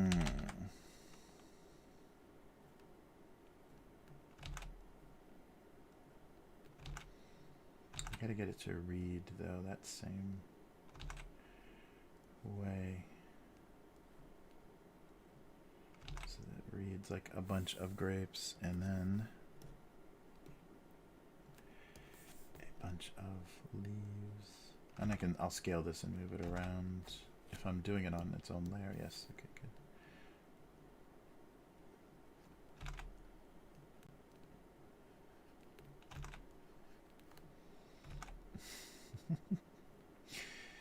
Grape leaves. So if we take this down a little bit.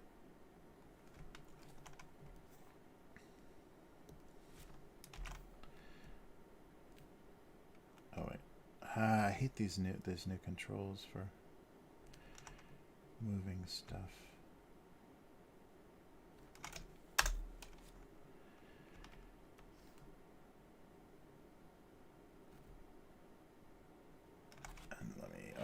Flip it on this one so it looks a little, yeah, so everything looks a little different.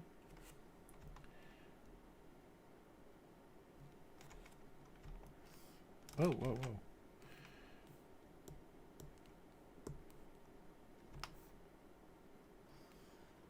There we go.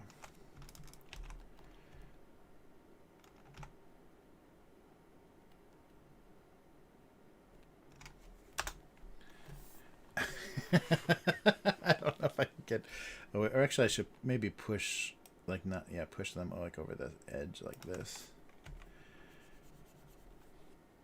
So then it'll read. Yeah, that might be better. Yeah, that looks actually better. Oops, whoops, don't center everything. I like the grapes though, that's a funny,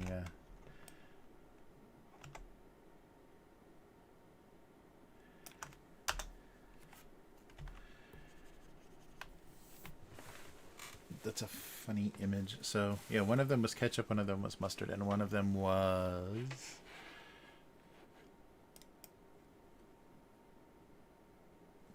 yeah. Oh right. Yum says all grapes.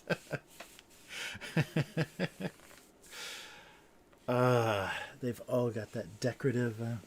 I'm gonna find a decorative font, or actually maybe I'll just scribble, like make the writing on it intelligible. Let's see what that looks like. And yeah, see what yeah do, and we'll just use the clue of what's in front of them.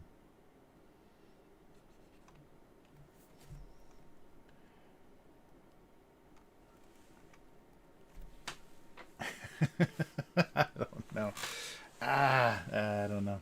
Oh wait, let me put the that back on. Oh, that looks pretty good. Now with that pattern though, and the lighter thing, you could probably use some highlighting. Yeah.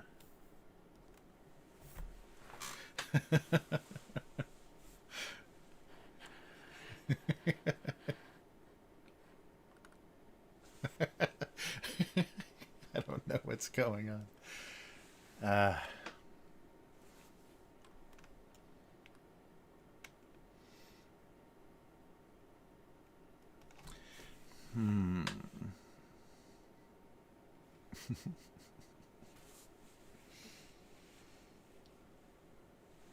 Yeah, but the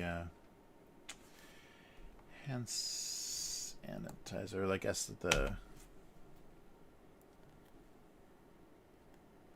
ketchup might read as blood, unless I specifically mention condiments. Oh, let's do this. Oops. Okay. Yeah, so if it's going to be a different context, as it'd be like in a home, like in a kitchen or whatever. But they should all three say the same thing. Maybe they could all say ketchup.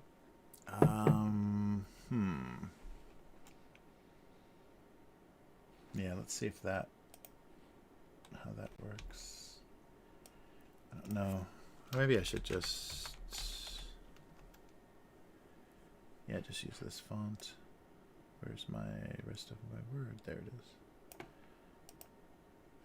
Now let's see if I've got a decorative. Probably not. But something that reads like that. Country style kind of connected writing. No.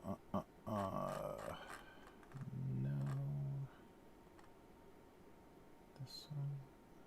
Maybe if I don't do all caps. Let's see.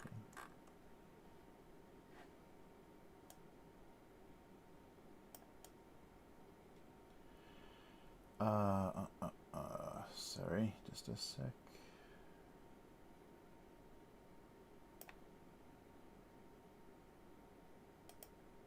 Oh yeah, so maybe, how's this?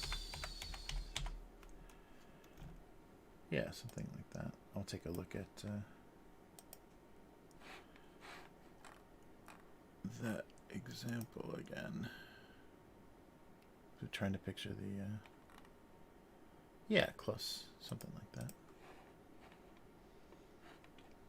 So if I take off the writing and they all say some they all say some version of ketchup. So let's where is that? Not 3D, this one? Oh yeah. Yeah, arc. And then bend it this way. No, this way. No, this way. There we go. No. Which one? Bulge? No.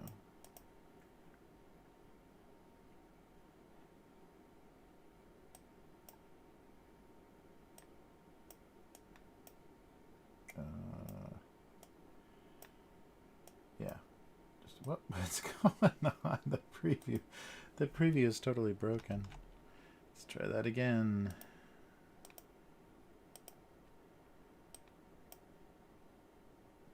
Yeah, it's not giving me a preview. Okay, let's go with this.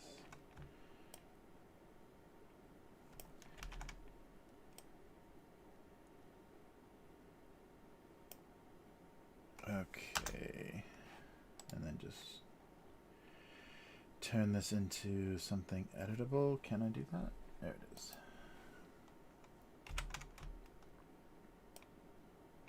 Come on.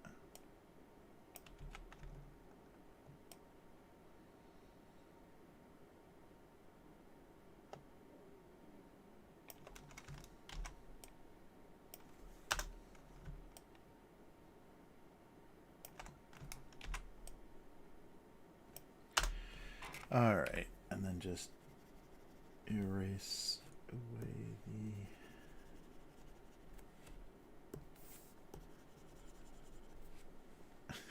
they all look a little bizarre.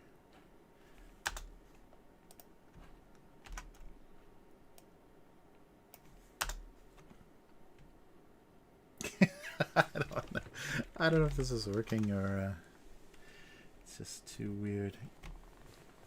Well, they all couldn't be ketchup. All of them couldn't. I don't know. Oh, thanks. Thanks, K5. Yeah, it's the font. Oh, I like that. Yep, they're all ketchup, then none of them is ketchup. That's good.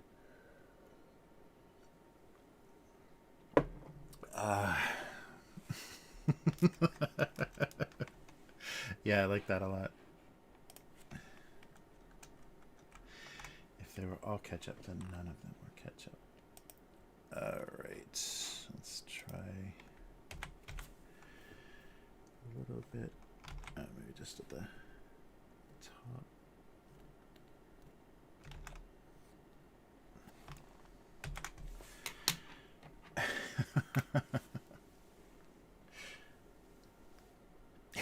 I don't know. Why are they shaped differently, though? Oh, man. Yeah, I like that. I like that idea. If they're all ketchup, then none of them were ketchup.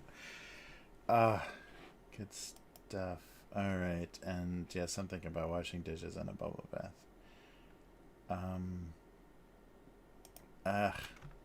Yeah, I think that's it's a pretty odd one.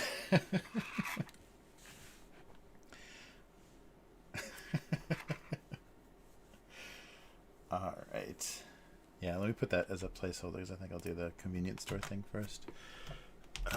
They were all ketchup. Then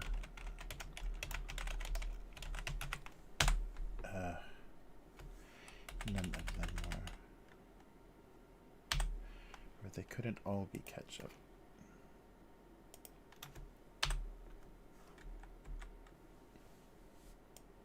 I like the capital F. That's nice.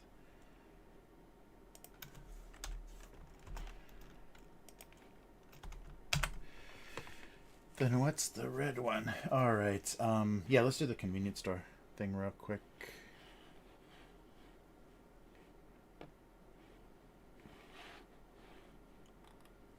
Pulling weeds, is that a euphemism, Yum? What are you talking about? I hope you're referring to your gardening. All right. What are we doing here? Oh, yeah, let's try this. Whoa, that's scary. Okay, so real quick, I want to show you the amazing union of blueberry and chocolate. So now I'm just getting, oh, it's, yeah, these are green leaves.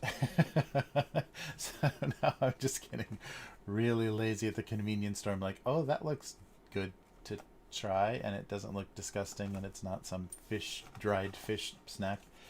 But yeah, so this is Ghana. They usually do like a little bit nicer chocolate. Their dark chocolate's pretty nice, and this is Lotte, the company. So they do. Do they do Pocky? I can't remember, but they're one of the bigger snack companies. But as you can tell, if you can see the gold, the embossed gold lettering, so trying to look a little bit more premium. But yeah, it's just the combined. So there's like a layer of fruit, maybe white chocolate, blueberry flavored, and then dark chocolate. So the union. So that's why it's called. I think they're using the French spelling of mariage, mariage. So the marriage of blueberry, the unholy union of blueberry and dark chocolate. Oh, check out this box though. Look at this. It's like a little. Oh yeah, there we go. It's like a little tray there. Ooh, see, look at this premium chocolates. Oh wow, look at that. So there you go. Individually wrapped premium chocolates.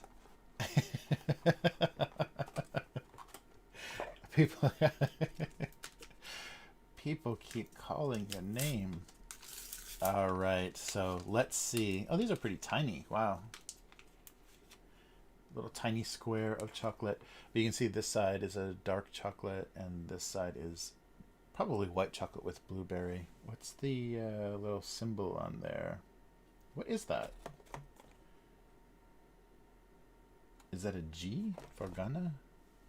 I can't tell what that's supposed to. Oh wait. Oh, it's a rose. It didn't come out very well on this one. Yeah, it's some kind of. So I guess this is supposed to be a romantic chocolate. Oh, but it smells really good. Whoa, yeah, the blueberry. Yeah, the blueberry is really good. So it looks like it's actually, if you can see on close up there, look at the little bits of blueberry in that chocolate. So maybe some dried blueberry or some kind of powder or something they made from the fruit. So it might be pretty good taste. Okay, so which side do we go? I think we're going to go fruit down. Oh, yeah. So it's white chocolate. Wait a minute. Yeah. It's white chocolate with a really good blueberry flavor to it. And then dark chocolate on the other side. Yeah, so fruit and chocolate together. In one flavor. That's pretty good. I don't think I've had blueberry, chocolate and blueberry anything before. Wow. It's a good combination. Yeah, they played around maybe with the bitter and sweet. Maybe it's better the other way around, the chocolate first.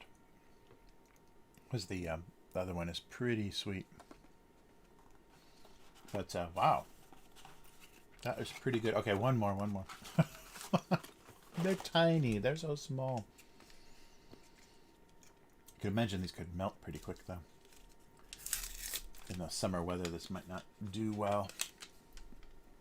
Yeah, so we'll try chocolate down this time. Because that was very sweet at first. I think it's better. The bitter chocolate and then the sweet later is probably better. We're trying to make a science of this. Yeah, that's much better. The bitter chocolate and then slowly the...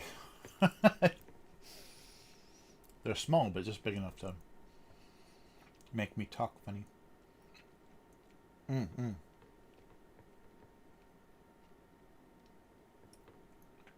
Yeah, that's really good. Yeah, really good combination. Wow. And it's definitely like a fruit flavor. They did a good job with the fruit flavor. Yeah, it's actually blueberries. A couple of blueberry powder, and then dried blueberry. Wow. So there is actual fruit in there.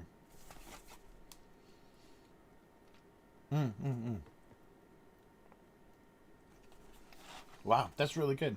So if you see this unholy box of blueberry chocolate, be sure to try that if you're a fan. It's a good combination. Like I've had, like blueberry, cherry, strawberry and chocolate, cherry and chocolate, even like orange and chocolate, but not blueberry. It's pretty good. It's better than I thought. And I didn't notice that it was a layer, because I saw that it's two things in one, and I didn't notice it was a layer of the dark chocolate. So that's really good. So it's a bitter dark chocolate with blueberry underneath in a convenient little shareable tray. Look at that. Wow. Oh, that's a good one. Okay, so Yeah, this was an easy one. I wasn't expecting it to be too horrible. But and this is pretty cheap too. I think this was only like 200 yen, so less than $2 for a lot of these little deals. Doesn't say how many are in there, but it's quite a few. Yeah, the whole thing is it's just one row, but it's full of the little thing. It doesn't say how many. That's odd. Yeah, that'll tell you how many are in one package. But it's the I wonder if they do other fruits then. If this is like a series where they do different. Because yeah, blueberry worked really well. That's a really good bitter chocolate and the blueberry, because the blueberry is still a little tangy. You know, has that little blueberry sourness to it. But it's wow, it's really good, and it's actually made with blueberry. So yeah, you can pretty safely, if you like chocolate, any of the Ghana chocolates, they do chocolate and like chocolate covered almonds and stuff. Any of their stuff is pretty good. It's not, there's much better chocolate, but as far as like what you can get at a convenience store, the cheap stuff, it's pretty good. Wow, yeah, very good, very good combination. So I'll look and see if these come up again with any other flavors, but they did a really good job of matching those two. That's crazy. Crazy good.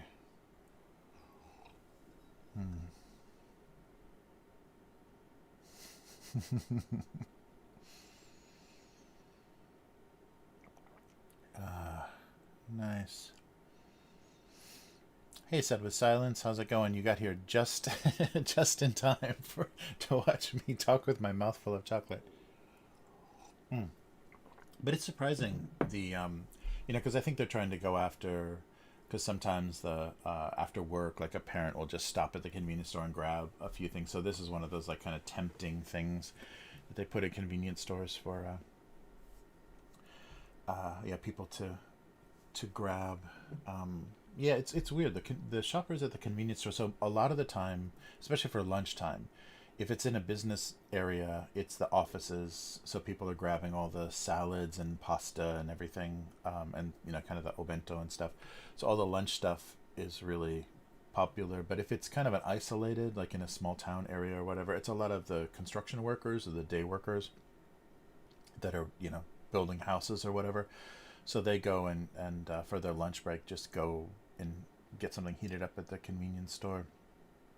But then after work, I think it's a lot of, families or people on their way home with their kids. So they've got a really interesting range, like especially the sweets section. There's a lot of, super gimmicky with characters and stuff, things for kids. But then they also have like mixed in there some pretty good stuff. Yeah, some pretty tasty stuff. So yeah, that was the Ghana chocolate. I love how how those leaves key out. It's weird though.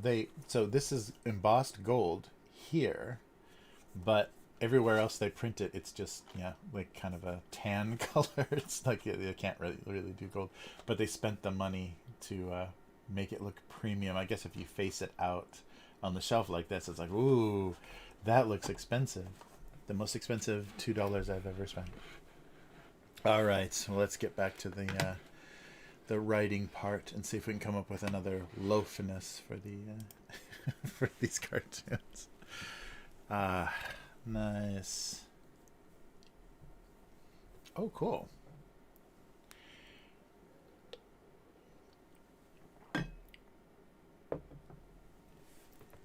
Oh.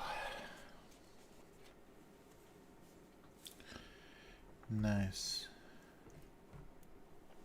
Yeah, working at night. Just watch your serotonin levels like get that sun on the way home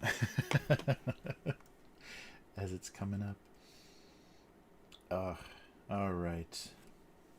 Yeah, I think I was like during lockdown for a while. I had shifted my sleep schedule, so I wasn't seeing any sun for a few weeks, just like because I had gotten there was no my daughter was remote school, doing remote school stuff, so there was like I got into a thing for like a couple of weeks where I would sleep through all the daylight and be up all night. It's easy to get yeah, depending on what you're doing, easy to get that from the, if there's nothing forcing you to get out of the house in the morning, it's easy to shift. That was weird though, because it was hard to get back, to shift back once things started getting more normal. If they were all ketchup, then none of them were. Should I repeat ketchup again? If they were all ketchup, then none of them. Then it was possible that none of them were ketchup. Should it be more indefinite? Then none of them were.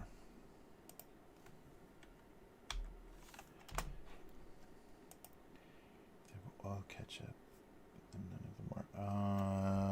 Trying to think if there's a funnier. Oh yeah. No, that's a good point. Yeah, the quiet.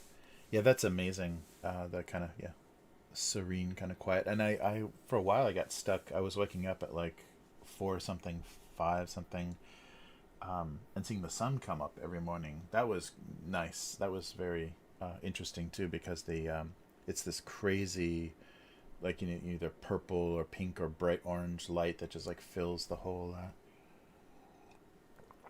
house. That's really beautiful to see in the mornings. All right. I think somebody just left a package. I heard somebody throw a box against the front door. That's a new thing, actually. That's a thing that just kind of started in Japan. They were so strict with having signatures, or the hanko, the stamp of your signature. They were so strict about having that for every single package and every single delivery, but they kind of changed the rules. And I think because they were getting so many missed deliveries because everybody's working during the day, so they miss a lot of deliveries, and now they can just leave boxes. Like, they changed the rules and are just leaving boxes now, so they don't need to have everything confirmed. And I think maybe it probably started because they were missing deliveries, and a lot of like no contact. People wanted no contact deliveries where they didn't want to have to be face to face with someone that was going to, you know, a bunch of houses every day. So during the first lockdown, they started no contact delivery for everything, and so then just like, okay, forget it, we're not going to do signatures, so we'll just leave boxes. The bad thing is, though, we don't have a door that opens like this in the front of the house. We have a sliding door that opens like this. And actually, it's 2 sliding doors, so it can open like either way. But the one is like locked in. And so the one we usually open is on the outside of the 2. So if you throw a box and it leans against the door, you can actually like prevent the door from opening. So sometimes I have to unlock both doors and push the box out of the way, and then I can actually open the door. Yeah, but I've been wedged in a couple of times by bad box delivery placement. But that sliding door is pretty common. More like Japanese style houses, every door is a sliding door, so people just don't have doors that open in or out. All right, so let's mess around with this one for a bit. So the unpopular opinion of wanting to do dishes in a bubble bath, wanting a bubble bath to the all new condiments roulette set. That's good. That's good.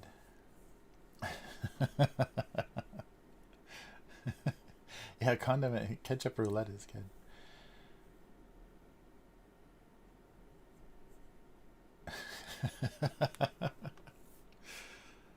Let's see. So, yeah, there's always don't the British call it washing up liquid, not dishwashing soap? I think I've heard washing up liquid.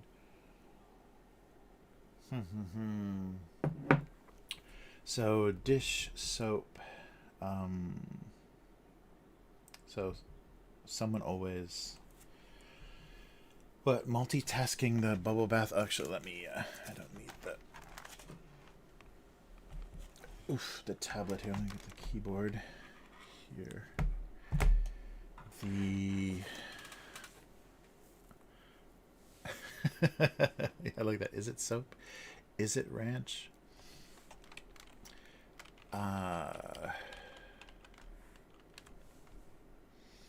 Oh yeah, or just the it was not possible for everything to be ketchup. It was not. Yeah, something. Okay, so for this, yeah, I was just thinking these are all supposed to be like bubble baths, and there's a bar of soap to kind of reinforce that we're kind of in the bathroom. Um,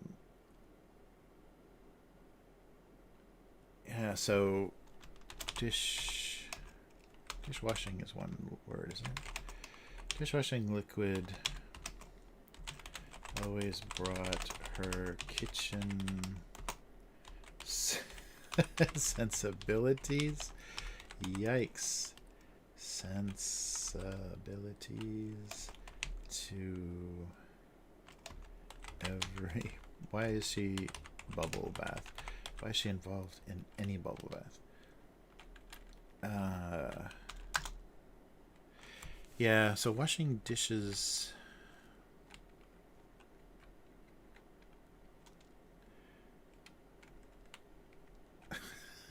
I don't know. So why is, well, okay, so what would be the complicated, or never fit in, dishwashing liquid never fit in with the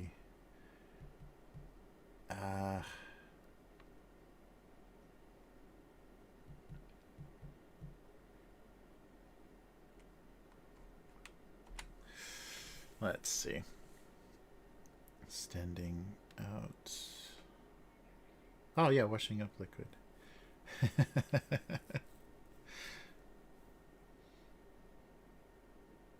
mm.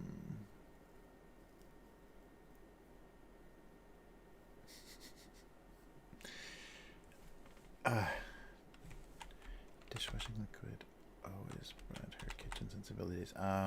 Something that's a little drawn out. So dishwashing liquid.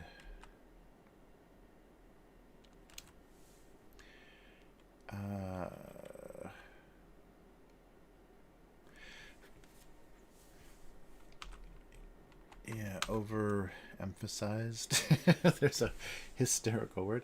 Overemphasized the with the washing part. The clean part. Always tried to bring dishes. So there's no dishes in the cartoon, so maybe that's not going to work. I should have put some plates or something, a stack of plates.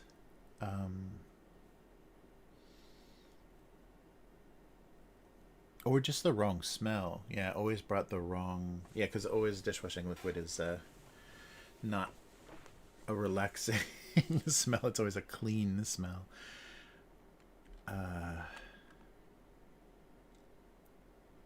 So dishwashing liquid brought a.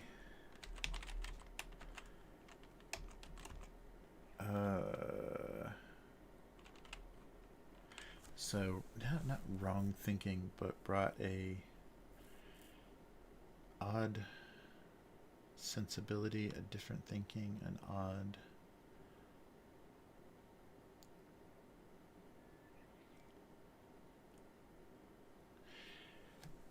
Yeah, maybe a harsh cleaning and an odd smell.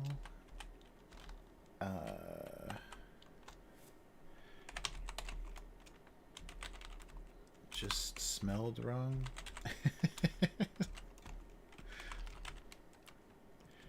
I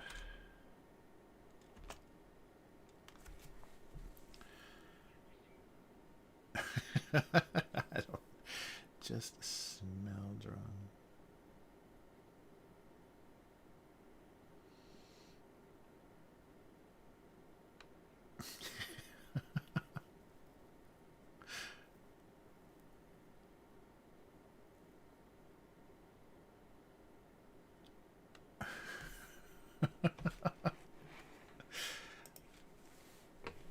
All right.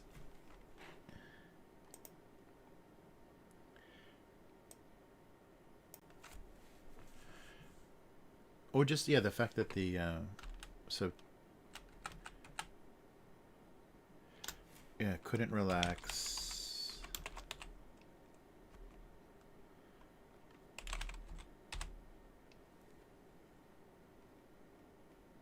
Yeah, I'm trying to think. Just some weird contrast between like a sink full of dishwashing bubbles and an actual bubble bath. Not being able to relax is kind of an idea.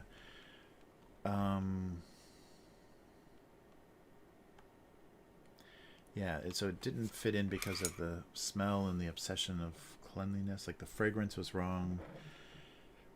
The obsession with cleaning is wrong.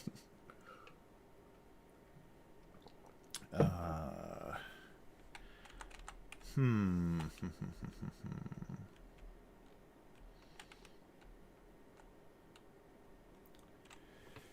Let's see.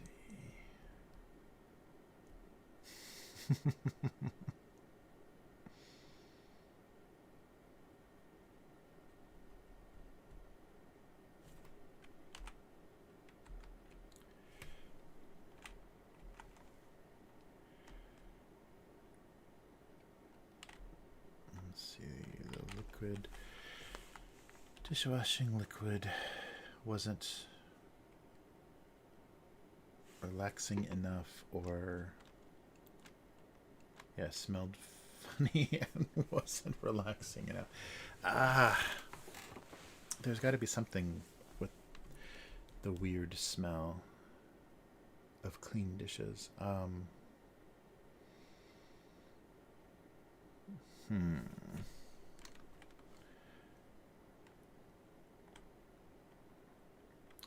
Or just way out of their comfort zone, way out of their area of expertise.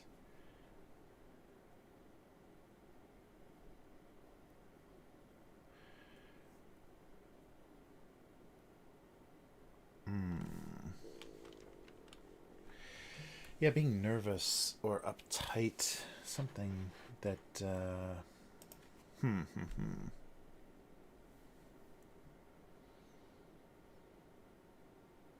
Yeah, I was assuming the others. I tried to color them so they looked like, yeah, like, bath oils or body or bubble bath. And so the only the dishwashing liquid's out of place. Hence the frown. Unessential, yeah, right. Yeah, right. Something that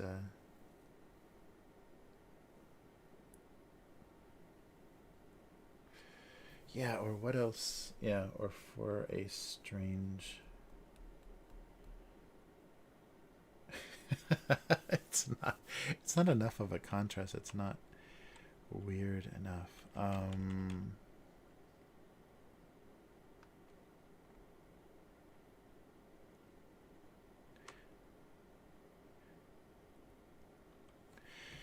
Uncomfortable. So the dishwashing liquid was uncomfortable with the relaxed. So something, yeah, it was just kind of creeped out, or it was kind of disturbed by the focus on relaxation and lack of cleaning involved in bubble baths. Um, uh, yeah, it's a little too long, but something about being uncomfortable. Yes. uh, felt felt nervous.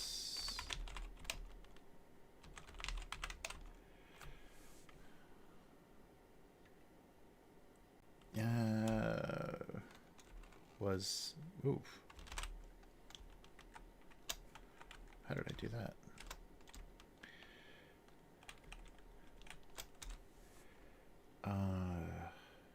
Couldn't understand, didn't.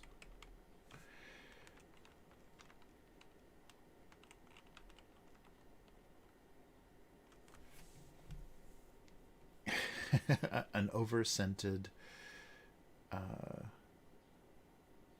emphasis on relaxation and lack of cleaning.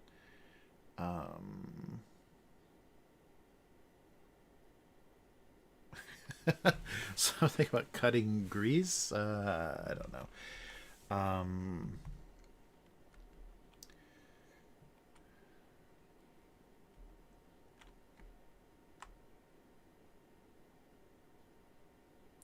So dishwashing liquid was a harsh critic of the relaxed of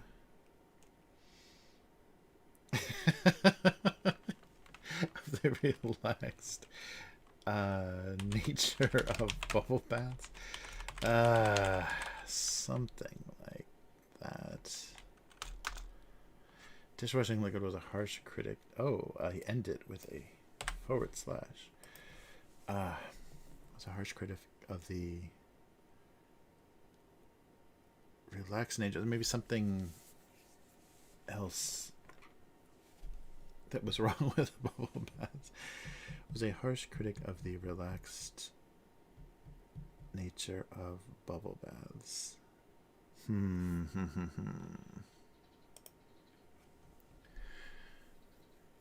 Yeah, more chemical and unnatural.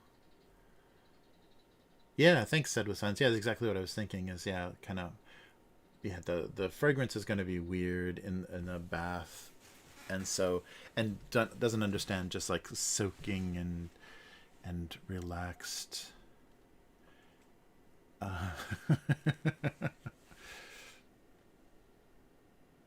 Oh yeah, running out of it. Yeah, that's right. Strip their oil so badly.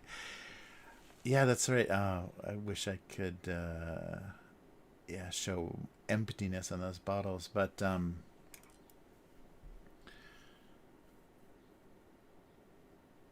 yeah, maybe just instead of like a harsh critic was a strange. Yeah, harsh is good. There was a harsh replacement. Was a harsh and what is a good?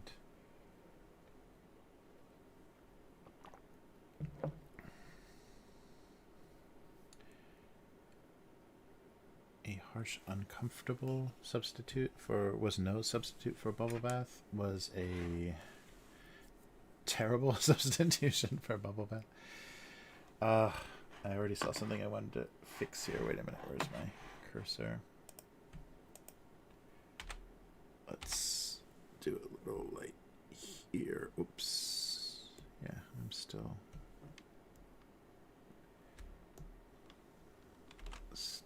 here.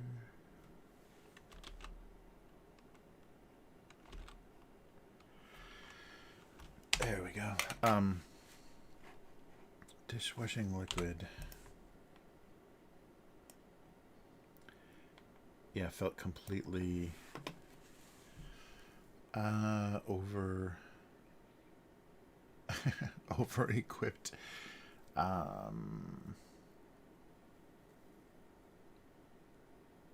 There is a bar of soap too. Yes. Oh, out with empathy. Oh, that's really good. Yeah, that's really good. The lack of empathy that's a really good angle. Um, so yeah, seemed to lack the empathy required. Empathy is that to be useful in a bubble bath for bubble baths. Yeah, something about the harshness kind of is implied. Dishwashing liquid seemed to lack the empathy required for bubble baths.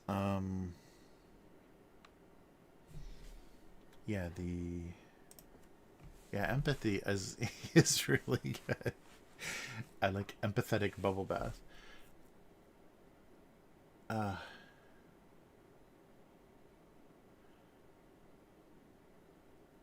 Yeah, that's really good.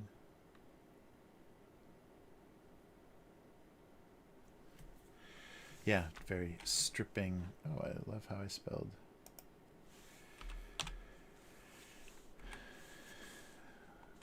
The empathy required for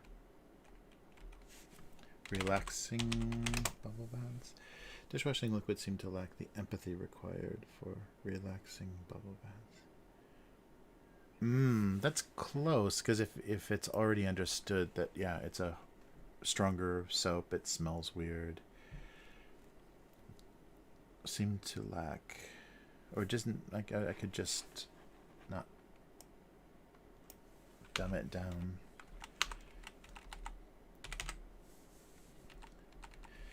Like the empathy required.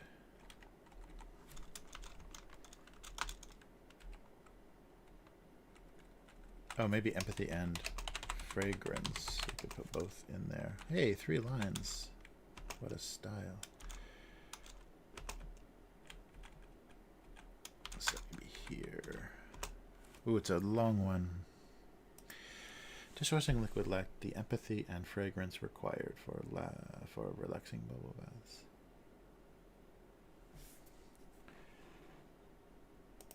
Empathy and fragrance.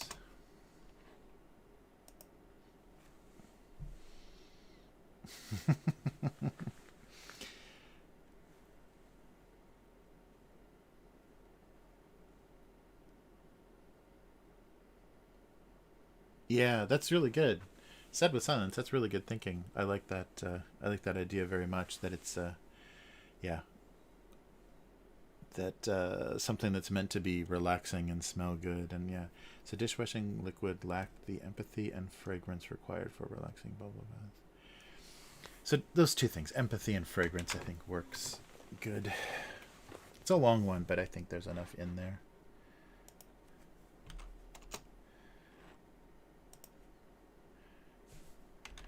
Good. Thank you so much. That helps a lot. Yeah, empathy, that's a funny, that's a really funny idea for bubble bath. All right, we're back to this. All right, if they were all, if they were all ketchup, then none of them were. So it was, anyone's guess which was the, which was the hand soap. Let's see. So saving money on dispensers was causing a little confusion. Yeah, I like them all claiming to be ketchup.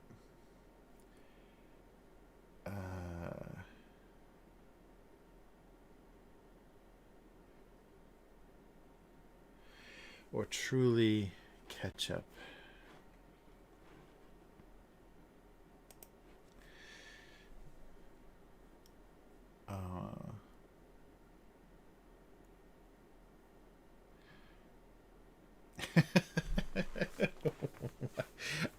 I don't know if my grapes are gonna quite read, but we'll see if they work.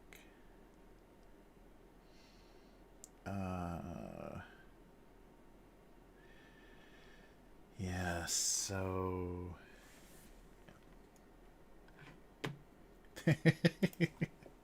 or just something.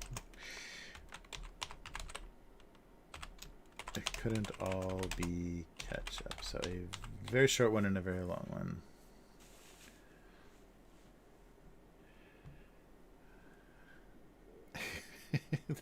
I don't know. They all couldn't all. They all claimed, regardless of their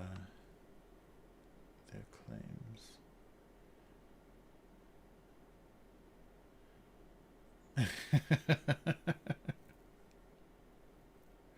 Oh yeah, yeah. Oh, saving money. That's good. Yeah, that's good. The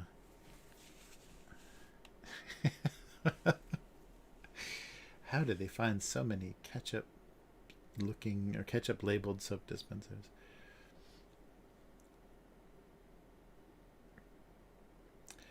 Yeah, like real short ones are good, but they have to like really nail the idea. They couldn't all be ketchup. If they were all ketchup, then none of them were. All claiming to be ketchup. Let's see.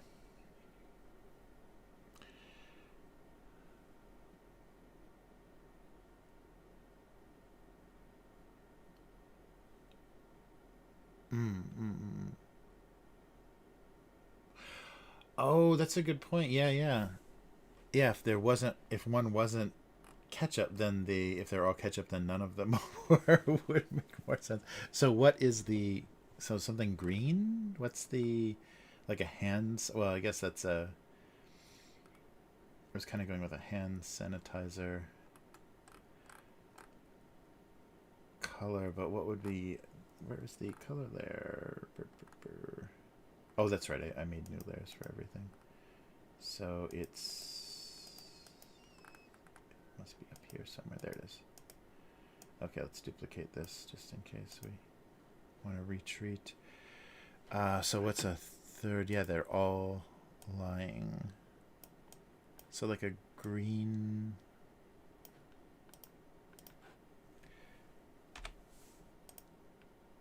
Does that read as?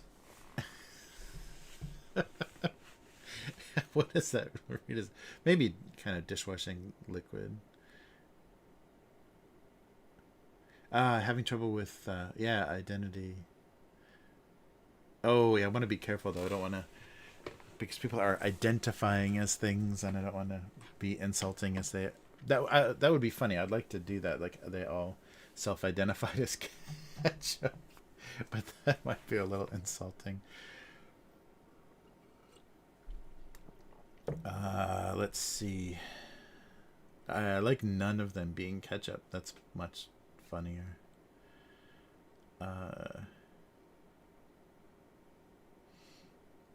So it was possible. It was entirely possible. Type. None of them were ketchup. Jeez, come on, fingers. Work. It was entirely possible that none of them were ketchup. Something like that.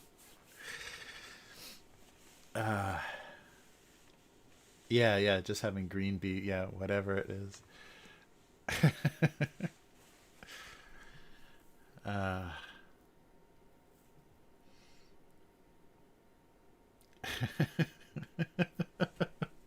It's so bizarre because obviously it's like when I was trying to do like that ceramic hand soap dispenser labeled ketchup, and then none of them are ketchup and some of them are hand soap.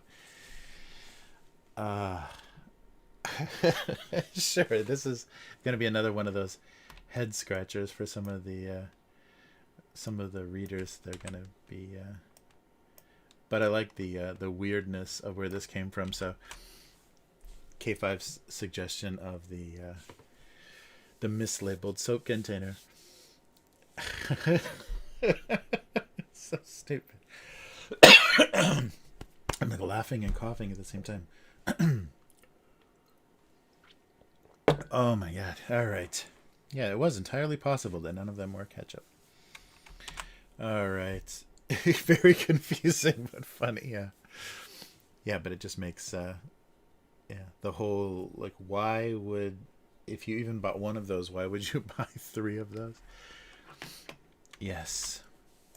So we'll see. I can't wait to see what what the responses are. All right. Yeah, I think that'll do it. Let me check the spelling. It doesn't mind my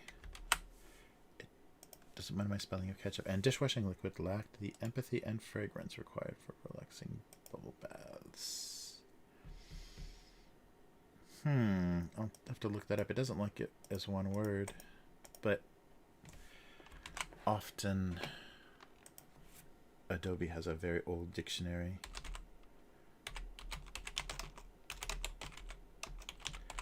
Because dishwasher is one word. Yeah, dishwashing, yeah. Yeah, I guess you can hyphenate it.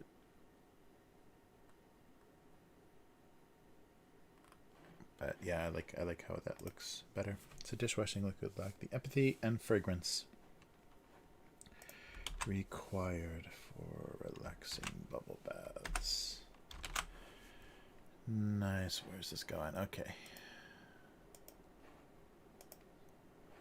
Oh, wait. No. No, I was making a very strange file.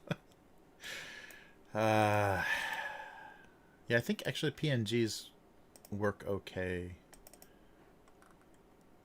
For the, I think the system will accept those as well, which is probably better. The color would probably be better. The compression of the, especially 24-bit PNG files, is much nicer than JPEG. I wonder which is smaller though. Okay, 24th. And this one. It was entirely possible. Yeah, this was a fun. I like the origin of this whole cartoon. The origin of the idea is awesome, and it could only happen, doing this cartoon this way, like with all of your input and kind of the randomness of the conversation and everything. Yeah, like Said with Silence coming up with the empathy part of dishwashing liquid. That's great. I never would have gotten to that. That's really fun. Empathy and fragrance.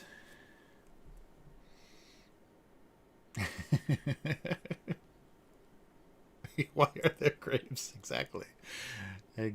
Yeah, absurdism is, yeah, definitely very fun. Yum's got a bad brain and a sore wrist. All right. Oh, nice.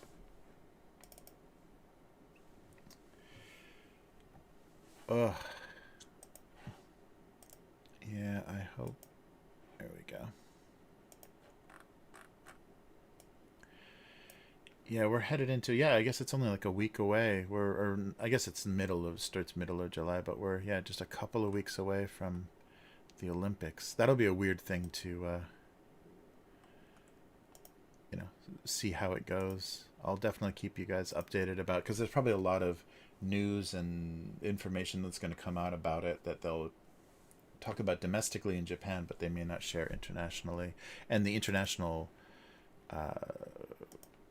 attitude and kind of opinions of what they're doing may be very different.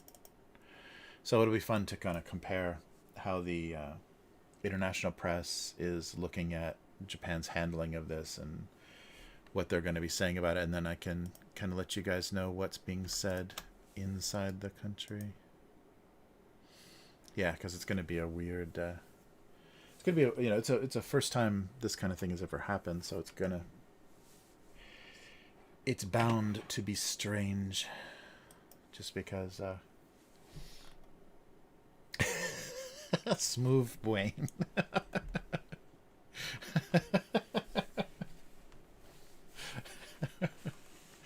Nice. But it's going to be interesting to see the contrast, and so you guys will have to let me know like what they're saying, outside of Japan, because I don't watch any. I don't watch much outside of the local news.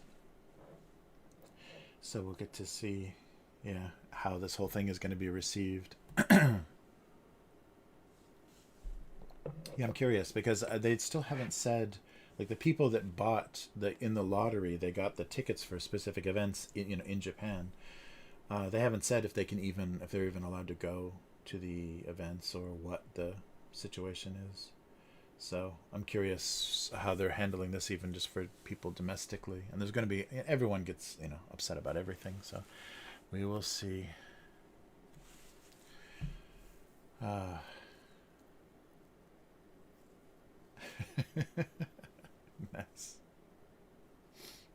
shirt. Oh, sorry. See my shirt. Yeah, yeah. So, the shirt is the Citizen Spaceman. It may not come across very well. This is just the one color Citizen Spaceman design. So it's both in katakana and just English, Roman letters.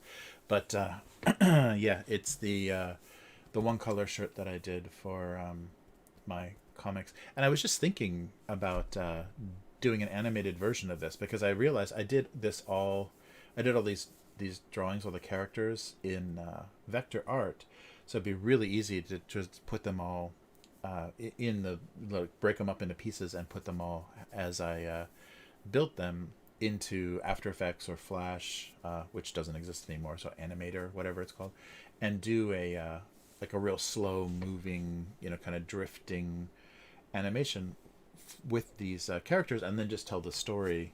Either read it myself or do find someone to do a voiceover of what the text would be.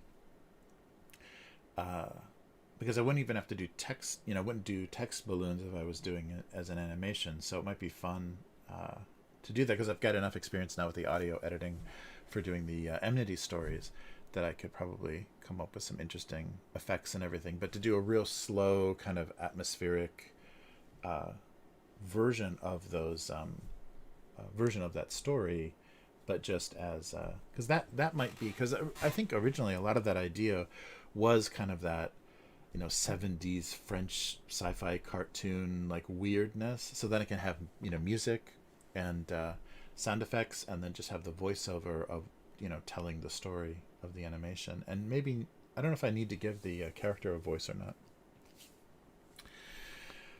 Yeah, it's just time. Yeah, it's just I gotta dedicate, because I really need to maintain the tabletop channel, and I've got a lot of production to do with that. And so yeah, I'm always getting in my own way. I've got like kind of too many things going on at the same time. So yeah, but I really should do that, because I don't think I'm going to be going. It's going to be a while before I go to any shows to promote the comic, so maybe animation would be good. I'll flip through some sound libraries and stuff and see if I can find some good atmospheric music. That would be pretty cool, because it's I just realized I have the resources. I've got 4 books of or 3 books. Yeah, 3 books. 3 books of all the art assets that I would need.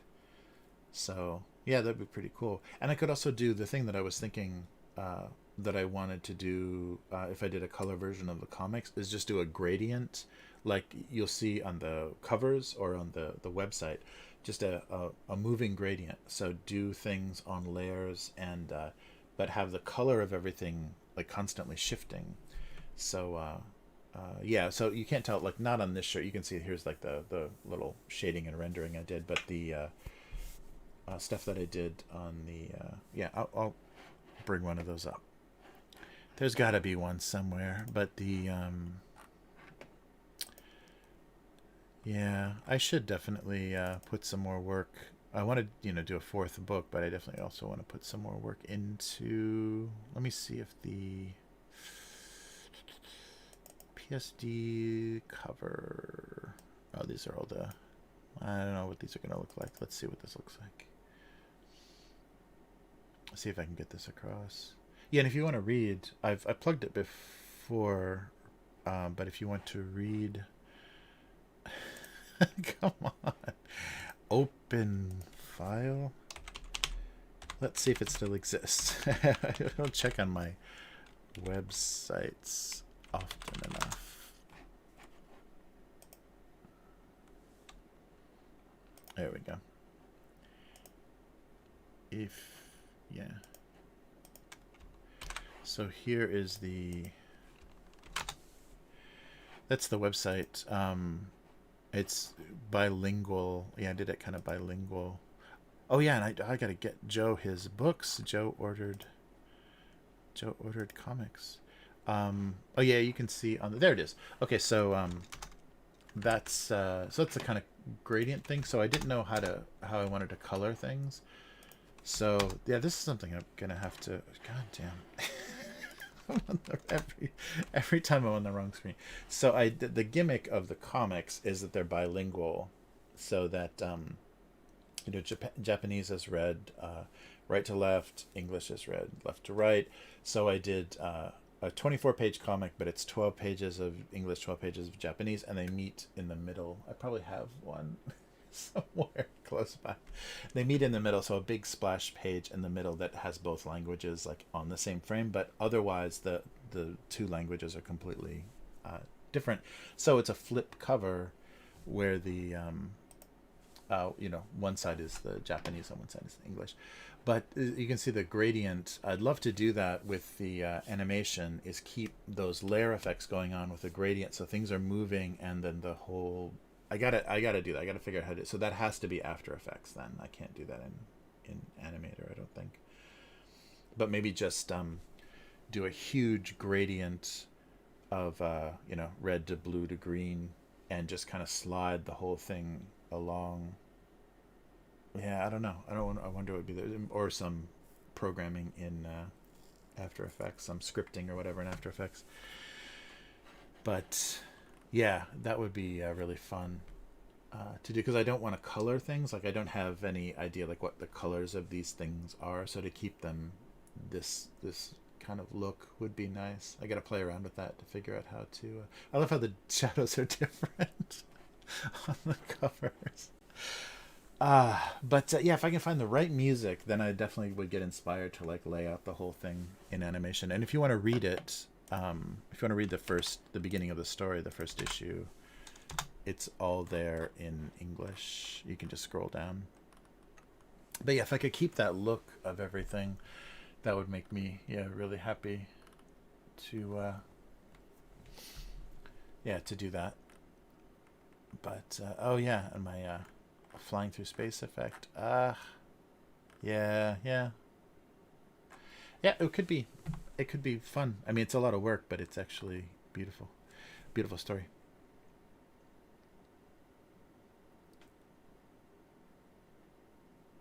Mm-hmm.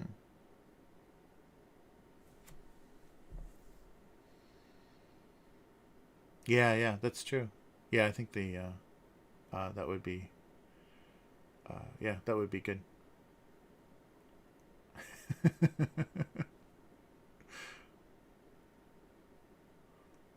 mm.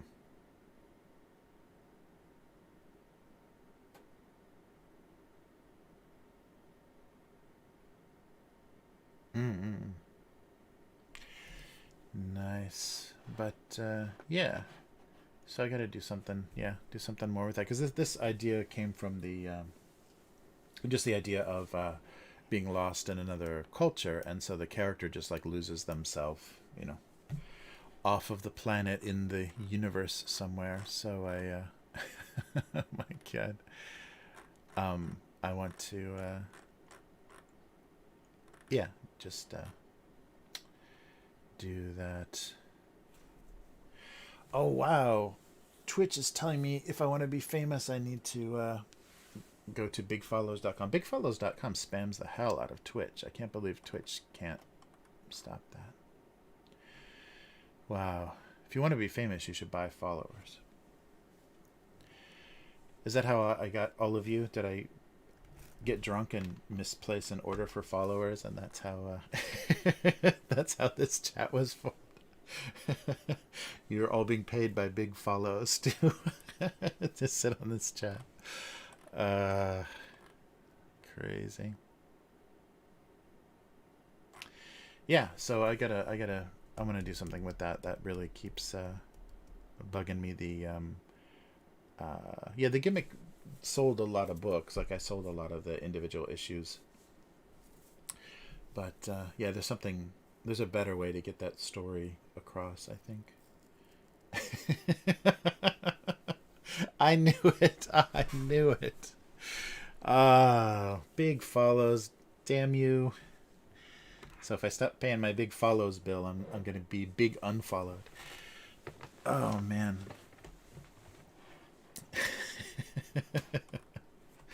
Yeah, but I really like that story, and it's going to have a really...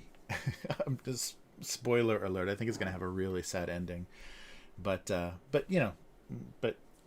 kind of weirdly hopeful. But just like everything that I do, it's going to be pretty Sorry, pretty sad at the end. All right. Well, I should probably. I think I need to. Oh, oh no! I think I'm losing. My whole schedule is all screwed up this week. Yeah, she get to do some driving. Nice. So if you say racist, offensive things in binary, then the it'll never be censored. That's good. Thank you, K5. Big follows. All right, so yeah, let me wrap this up. I'll get get back get back to it. But yeah, everybody stay safe and take care. And thanks so much for hanging out, Joe and Yum and K5. And oh, and I missed. Oh no, that's big follows. That's big follows. And said with silence and Boris Johnson music. Everything. Everybody was fun to have around. Yeah, thanks for subbing, Boris. And yeah, really appreciate it. That was really fun input for writing the cartoons. That's that's become a really nice part of this live stream is I get like much more inspiration than just sitting and knocking my head against. I mean, if you literally watch, literally, if you go back and watch the early streams, it's probably, like 20 minutes of me just banging my head against the wall trying to write these cartoons. On some occasions, I just had nothing, and then nowhere to get inspiration from. But yeah, everyone, take care and good to see you. And lurkers and first-time people, thank you so much for stopping by. So Abuse Cartoons is where this cartoon lives. GoComics.com/domestic abuse, like in the comments segment, is where you can read the whole archive of 20 years almost of cartoons. So thousands of these cartoons live there. Oh my God. But yeah, I will do this again, same time next week, same day. And everyone have a good night, an early morning, and and take care. Oh, great. Well, yeah, thanks. Thanks, Said with Silence. I'm glad you enjoyed it. So this has been great. So everyone take care, and I will see you again next week. Goodbye.